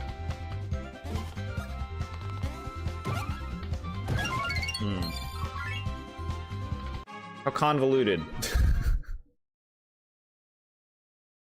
I mean, gameplay is important a lot to me too in games.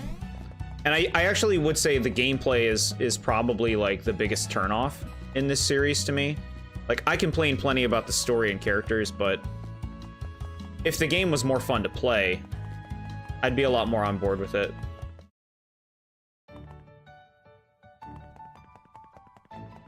Ooh, they made a nice new bridge, chat. This is pretty swanky.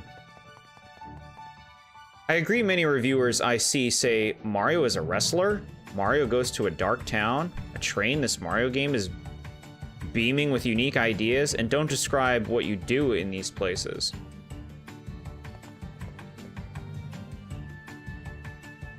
Wait, what do you mean? I'm not sure what you mean.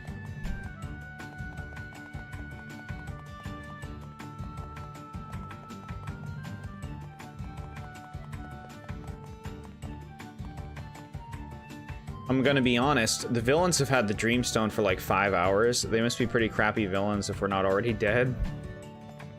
That's always a thing, huh? In the games. In games in general, it's just like, well, you have the Dreamstone. Can't you make a wish, like, you know, within a few minutes? What are y'all doing? You just chilling with your Dreamstone? Like, what is happening right now? Are they talking to each other? Are they getting dinner first?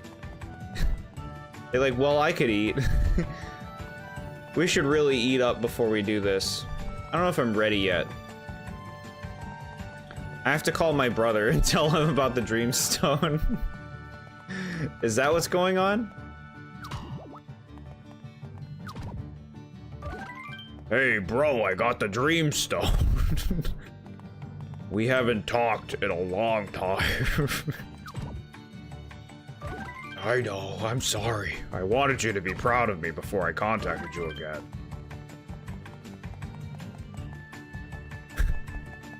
I have something to tell you. What is it? You're an uncle. I can't believe it. You always have to have dinner with the Dreamstone before you ask it for a wish. That's just being polite. With how the spirit is, yeah, I guess so.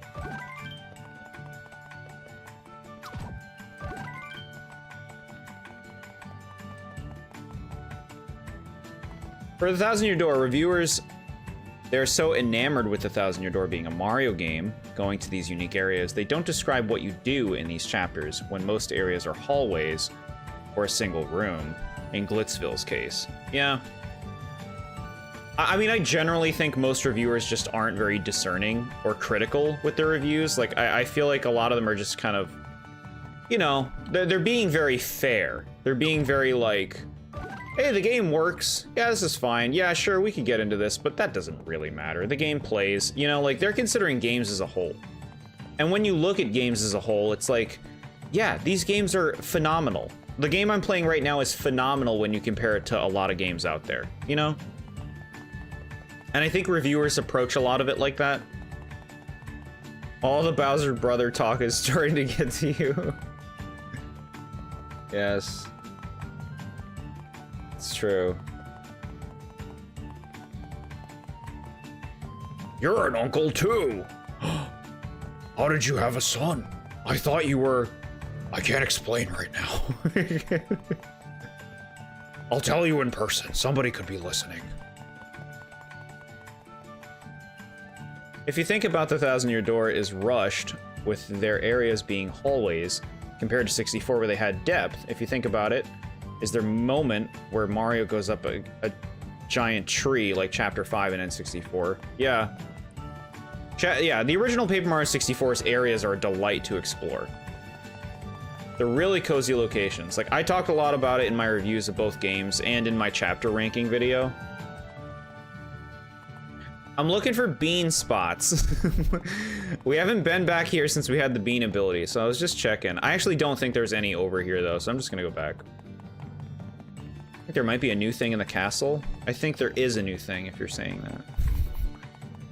But that is a cute way to express it. I like that.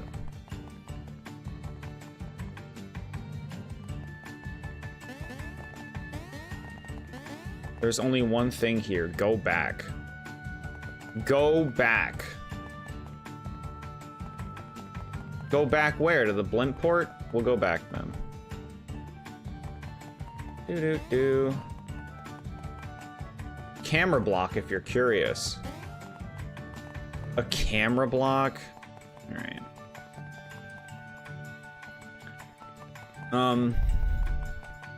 And like, you know what? If I, like I said, if Paper Mario didn't exist, I think I would be enamored with these games. Because I'd be like, oh my god, a Mario RPG series that fleshes the world out? I would really like that about these games. But it's because there is one that I think does it better that makes me so critical on these games. And again, when you see how people talk about these games like they're this miracle, that's when I get, you know, that's what makes me so critical on these. Camera block for everyone's favorite character who's in this game and doesn't remember anything about being a reporter. RPG looking at you with the... Yeah, and like, RPG is great, but RPG was just one game. You know, like, I would be enamored with RPG too, but if that's all there was, they never continued it. I'd still love RPG, like I do now. But like, if they made RPG and then they made the Mario and Luigi games, then I'd be like, ooh, Mario and Luigi is cool. It's fleshing the world out. But like, because Paper Mario exists and just does story and gameplay better, and aesthetics and music and everything else, that's why I'm like, how, like, what? You haven't played the Rabbids game yet either. That's something we can stream. We can play those dumb rabbit games. What up? Mario Luigi, thank you for saving me earlier. All right, you just gonna stand there? It's almost like Dream Team has bad writing. So far, this game is just boring in terms of like the story. It was like they described Phantasma, now it's just it feels like we are filling time because the game doesn't have a story, if that makes sense. Like in Paper Mario, in all of the Paper Mario games, you go to areas that have their own personal story that they tell you. And that's something to get interested in, but this game, it doesn't really. Like, what was the last area's story? We had to wake a guy up? Is that a story? The Rabbids games play like Fire Emblem more than Mario RPG with timed attacks. Okay. I'll have to, yeah, I'm looking forward to seeing what those are like. Go straight, and there should be some areas you haven't gotten into yet. Okay, thank you. And Paper Mario, said Jord. Paper Mario's naturally gonna come up a lot when we're talking about this game. Because the existence of Paper Mario is a big reason for my feelings towards this game. Oh, look at this little area, this is cute. Yeah, I would come and eat in this place. I'd come eat here with buddies. What do you got? Like the coffee shop? People from all over the world gather here. You want to know why? Coffee. Can I give you beans? Where's Egad? Okay.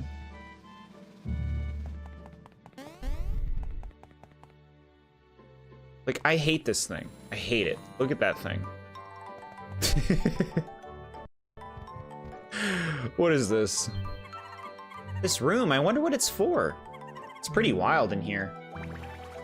It's as if most of the castle has changed, but this area remains the same. Dreambird, do you know this place? Of course. Remember, this castle originally belonged to me. I'll be your tour guide. Please try to keep up.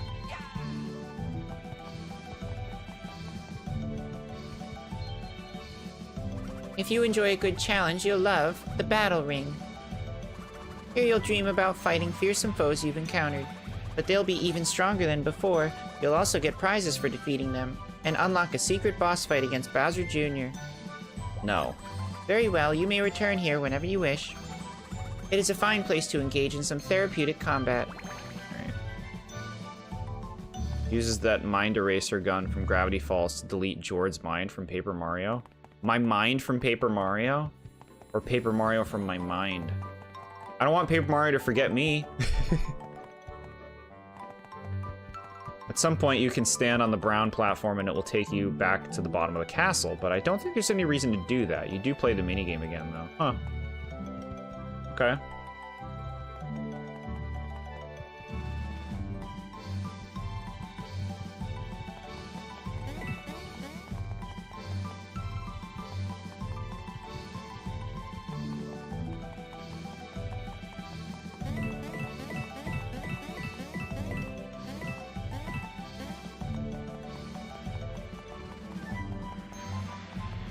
Can't get up there.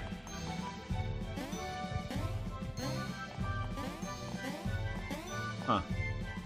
Okay, well, whatever. Was that it? Great, we're going back. I forgot we kind of spoiled the secret boss for you. It's okay. Go to that mountain area next. My second favorite area in the game. What was your favorite? Did we do it yet? Because I'd be shocked if we did. Or is Wakeport was cool. I liked Wakeport, chat. That's a nice little town.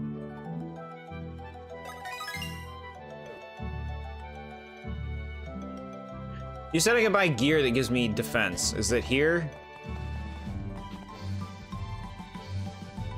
Hello? Will you sell me?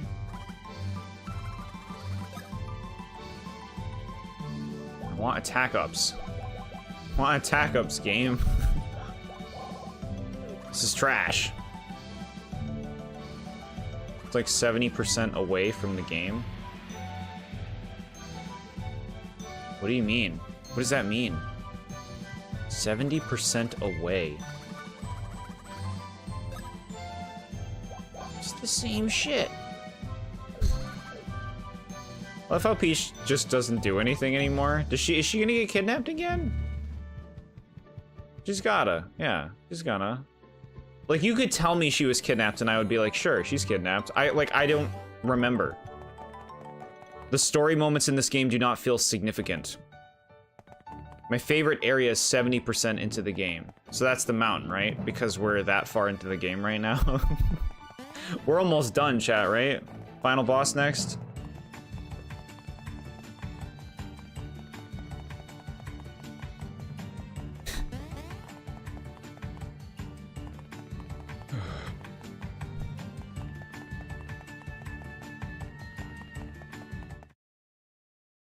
Yeah, sure.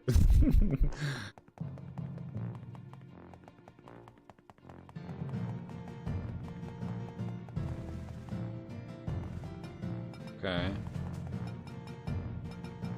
You're probably like 1/3 of the way there. Really? That's not bad. That's not bad.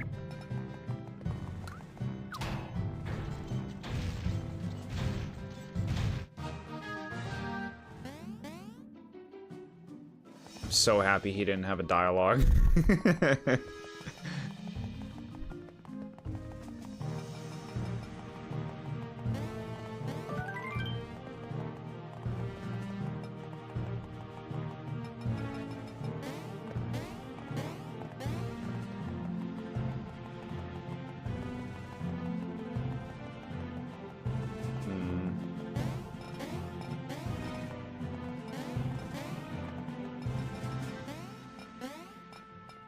You know what's funny, chat? Partners in Time has been warming up to me. Like, in memory. I don't know what it is.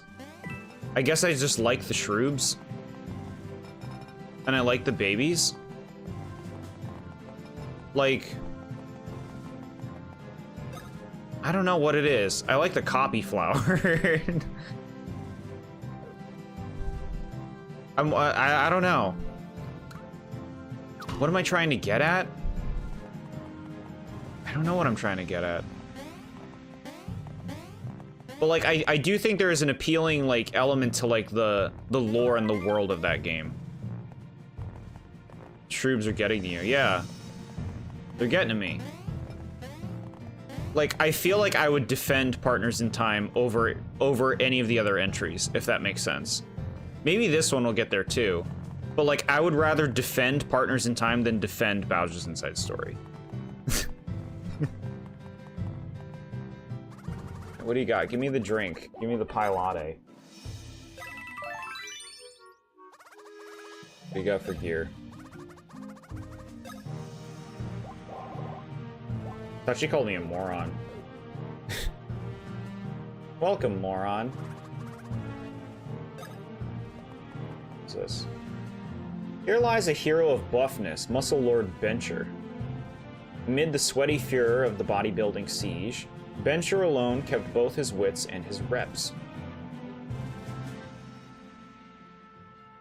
Prone on the battlefield, he pressed all who tried to cross the field into the vault of the sky. Like an angry gym deity, he kept his core taut as he lifted foes skyward, earthward, skyward. Here he lies for eternity, the earth a damp bench from which he will never again rise. I remember this music being such an earworm when I was a kid.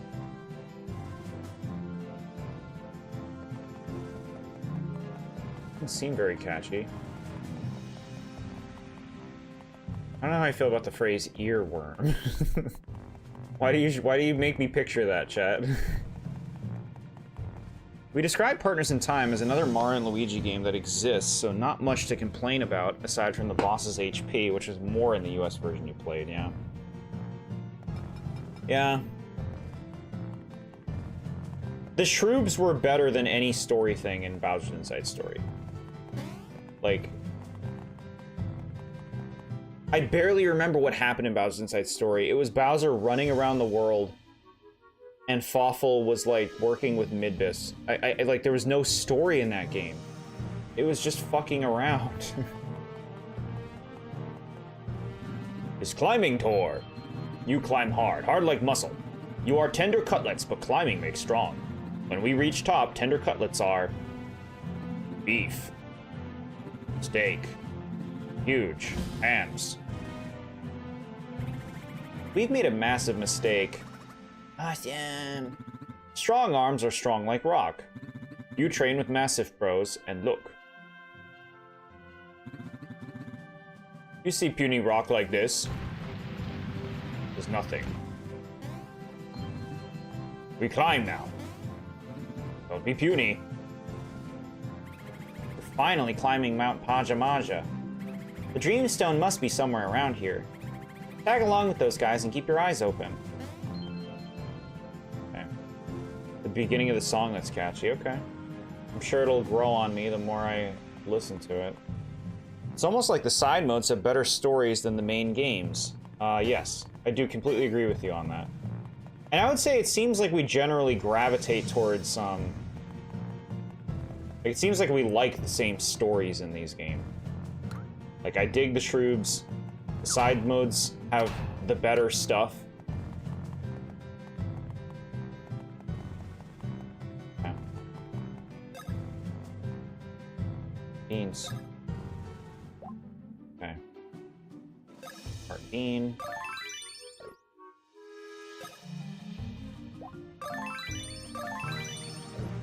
Next, you're going to be thinking about how the cryogenically frozen Shroobs can thaw out and how both Shroob Princess are still alive. That's just dumb. That's, like, it's cool to see them, it doesn't make any sense. It's just like, we wanted to cameo them, you know? Like, okay.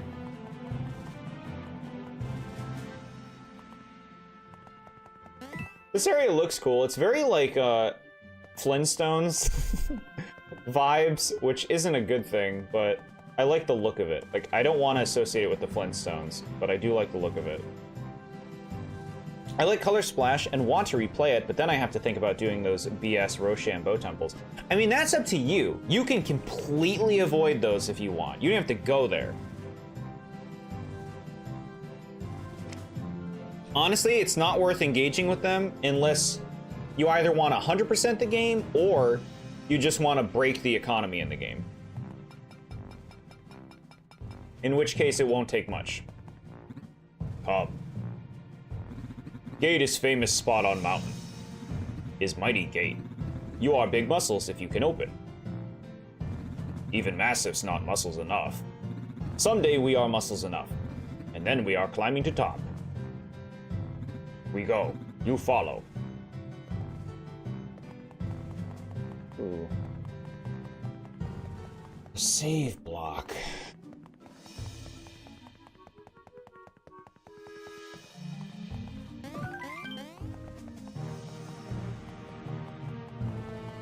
Younger Princess Shrew being alive, I think, is fine. She exploded into stars, but so did Fawful, and he was fine.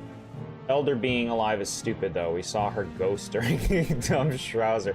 Yeah, the fact that you see her literal ghost, it's like, oh, okay. That doesn't make any sense. The hell? I would follow them. They gave you something epic. Okay. What the hell are these? Monolith.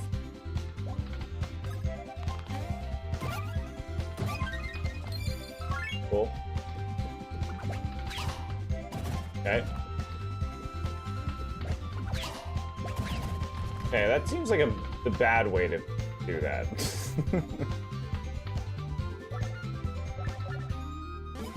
Oh yeah, these are a thing. I totally forgot about these.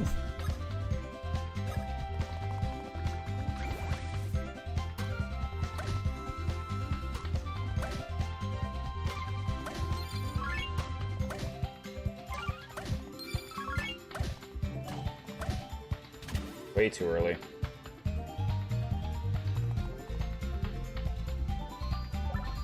Guess you need health again.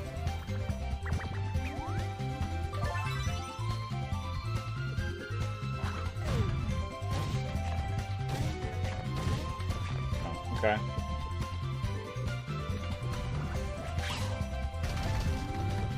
You have to watch the blocks tipping over when they attack. Attack it when it leans to the right. Cool. Thank you for telling me. That's actually like a fun idea. Look at that. I gave the game a compliment. I gave the combat system a compliment. No, I'm having a good time. We went through a salty part. I'm still enjoying this game more than the previous ones in terms of like just overall. Overall, certain things past entries excel at in different areas, like I was saying with the shrooms. Where are they? Where the hell did they go? Where the hell did they go? I was supposed to follow them. Where'd they go? This way? Bro, just look around. You're whining like a baby. Alright.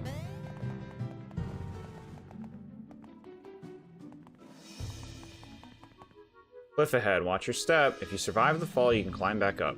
Yeah. They really love the shroobs. They've been in every game in some way so far. Spoilers. How to use the Gonzola. 2 people are required to ride. A and B buttons. Try to push the handle when it's at the very top. Those with motion sickness should not use the Gonzola. Okay, I won't use it then. I guess the game's done, chat. I have motion sickness. I actually don't in real life, but in the game I do. I've decided that's my role play. Let's go left.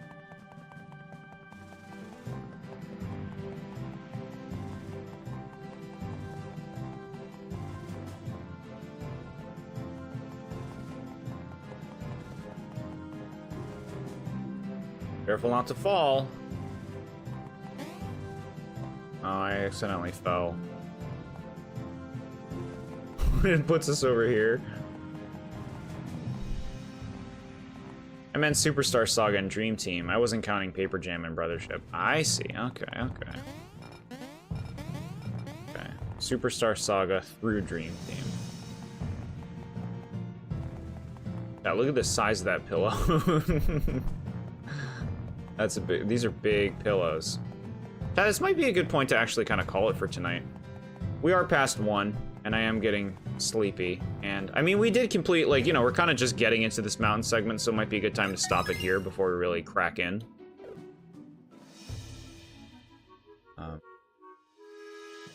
Make one of these. Do this, and then go here. Now I'm here. You'll actually have to walk back up the cliff if you fall down, so don't do that. It's very annoying. Okay. Ugh.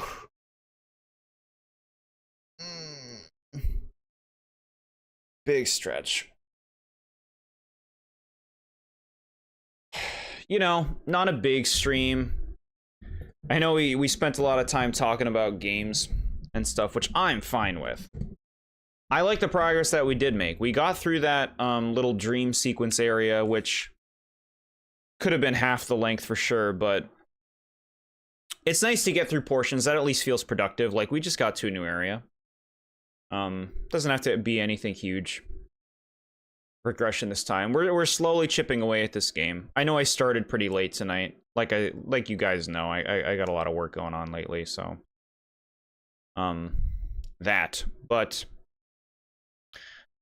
this has been fun.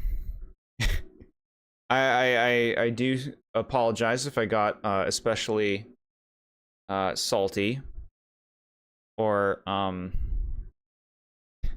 wild with some of my claims at parts, but do know, chat, that I'm always respectful of other people and what they like, regardless of what my humor might encourage me to say. You'll probably be Dream Team by April. Cool, awesome. We got one annoying part of the game done. No more annoying parts from here. Really? That is uplifting, you know, if that is like the annoying part of the game. Like, smooth sailing from here on, I'm on board. I think like we're handling the game. It's just kind of like a slow go, you know? I guess if I wasn't being so thorough, but also I feel like that thoroughness is why our characters are generally having an easy time with combat, you know? Like that last boss fight we did was like swimmingly smooth.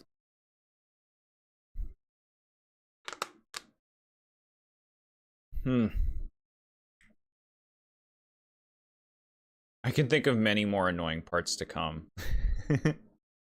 Yeah. Many more annoying parts. Knowing me, are they gonna annoy me?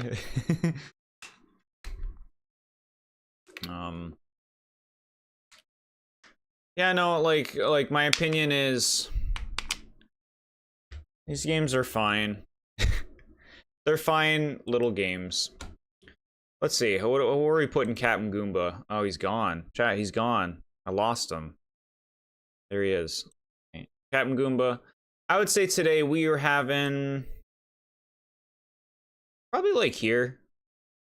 Nothing special, but like leaning positive. Nothing special, but leaning positive. I feel like most things that don't annoy most people annoy you, so probably you killed Captain Goomba. I clapped him. Clapped him out of existence. Well, you never know what might rub me the wrong way, chat.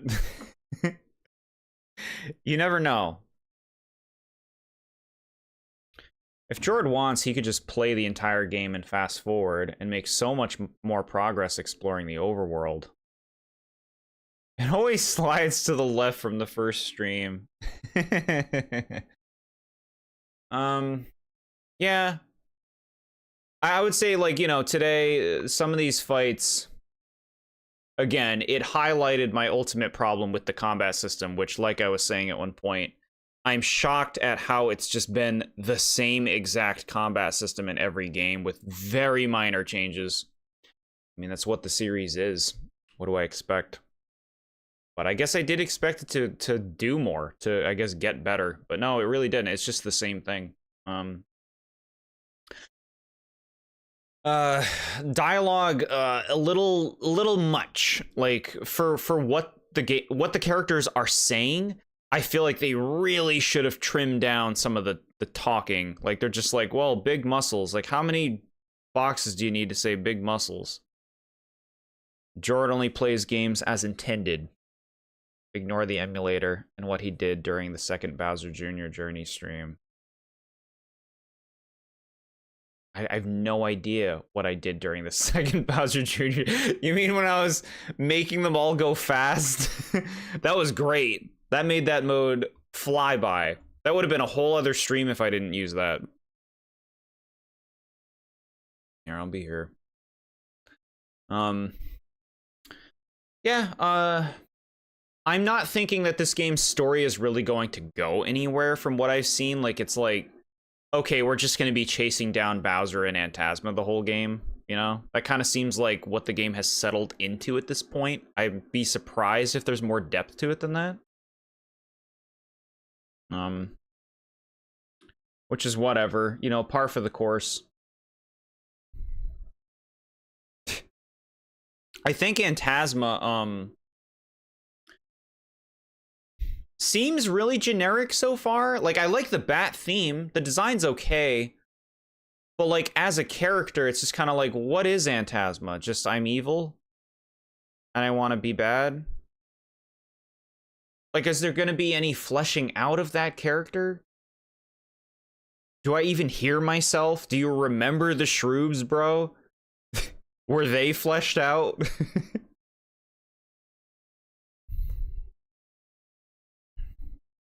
That area was the longest, with the gimmick being playing a knockoff Mega Man game. But that's where it gets annoying the most.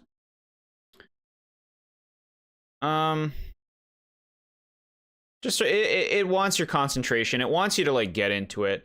It's that kind of thing where it's like when your patience and when your willingness for something new is tested at a bad time, it'll be worse than it actually is, you know? It's like when people complain about Sticker Stars Chapter 3, The Forest, and the Wiggler stuff. Like, I explain in my chapter ranking video, I think people don't like that chapter because of when it happens in the game, because of where people's patience levels are at. And I feel like what we experienced tonight was something similar. It really is not that bad. Just focus and get through it, and it's not that bad. It's just a fun sequence of challenges, right? That's what they want it to be. They want it to be a fun variety of challenges. But it's like when your patience level is the way mine was, I guess, when we got there tonight, it's going to be worse than it needs to be, you know? To be fair, you haven't really seen much of Phantasma. You got his backstory, which was cool, but besides that, he kidnapped Peach as Purple Smoke and didn't talk until Bowser showed up. You haven't really seen him since. That's the thing, though, is like, I feel like I'd be surprised if they do much more with him in terms of fleshing him out. I feel like it's going to be a chase, but I don't know. I'd love to be proven wrong. I'd love to see Phantasma be a thing. Show like a personality or something. Considering I played this game recently makes me know what part of the game gets annoying or not, so I can help with certain parts of the game. Mad, you've been a great help. You've all been wonderful with helping me and just discussing the Mario series in general. It's fun to hear your guys' thoughts on things, you know. Even like if we feel differently about things, I like that we can share our opinions and ultimately respect each other in that way. Yeah. Happy I made some progress. I want to make more progress. Maybe we could do a stream where I'm like more focused on the main path as opposed to like exploring everything, but that's really what we were doing in the other games, and it led us to being under-leveled. And also I was becoming more impatient because I was just trying to get through it. I feel like when I settle in, it's better for us to kind of like appreciate what we're going through.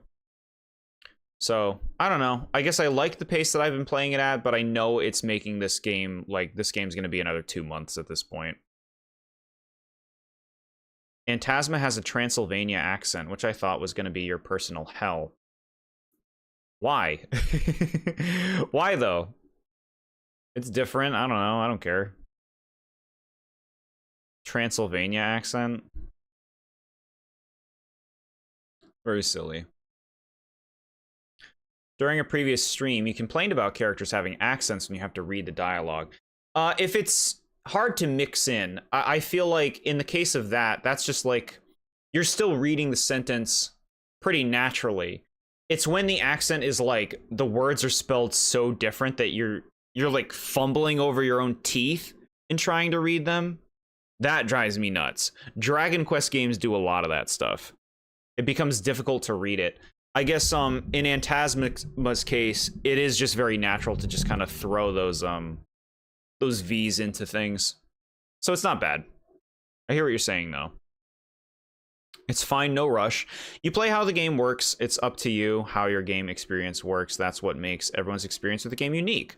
Watched many people play this game. Interesting. Yeah, and we are playing this in a different way. Like I said, the last 3 games, I was not doing much that was optional in terms of like the main game. Like I still would do like the side modes and stuff, but it was always like, let's just focus on completing and getting through it. But this time I've been doing it differently, and I do think that is leading to an ultimately more enjoyable experience of the game. Yours is certainly fun and exciting to see your reactions. Thank you. I'm glad you're enjoying them.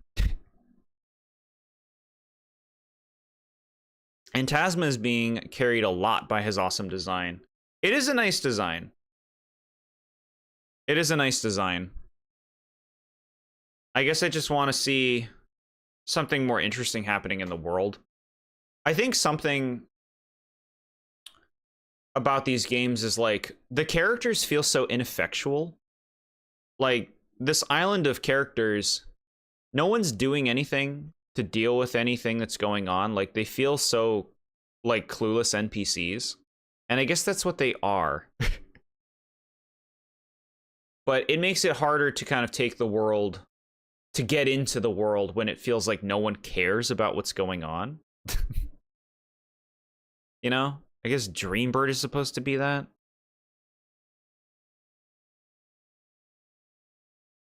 Yeah, I don't know. I'd like to see more individuality from Mario characters. Like, what do you even say about DreamBird? Outside of, like, he's a prince of the dreamers, or the pillows. Okay. Describe his personality to me.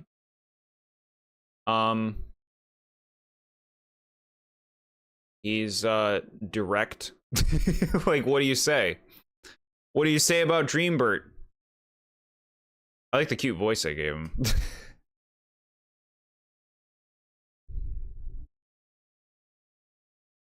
Anyway, I guess we'll wrap it up now. But thank you all again so much for being here, for your help. Not really sure how I would react if I was on vacation and was told a grotesque turtle and bat were trying to take over the world with dreams. Yeah, I guess so. Who's in charge here? He is a dream, who certainly is a Bert. Yeah, I guess that's something I would like from Mario characters more, is just more individuality. I feel like they try to make characters talk strange, but like they don't seem to know how to like write a character to make them feel distinct writing wise, outside of just making them talk weird. Good night to you, Sky. Pleasant dreams to you and everybody else. Snoozemore is in charge. Snuzzmore.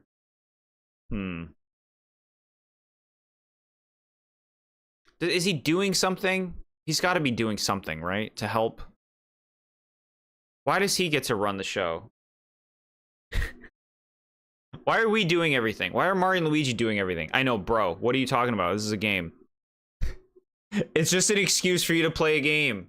You're overthinking it. All right, all right. 9 out of 10. Mario RPG. IGN. No, IGN gave the new one a funny score. We'll see. We'll see. Thank you all for being here. There'll be more things coming up. I'll try to do a Discord stream some point, find a good time to do it. Tomorrow I got a big day of work, and then we'll put more thought into that. Hope Dream Team doesn't give you nightmares about Alpha Dream's way of developing games.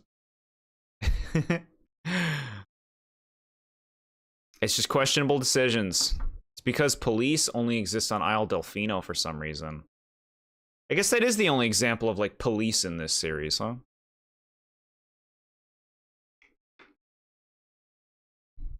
They didn't have weapons. They didn't even have nightsticks.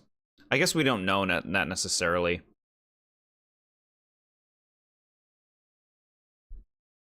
I feel like this series has a problem with enforcement. Every game has no form of enforcement. Nobody does anything. It always has to be Mario for some reason. Well, anyway. Guys, thanks again. Have a lovely night. And I don't know. I'll play games again soon. Lot to play. I'll try to do things when I can. I need more guns. I don't want to see it. I don't want to see any guns unless they're shooting lasers.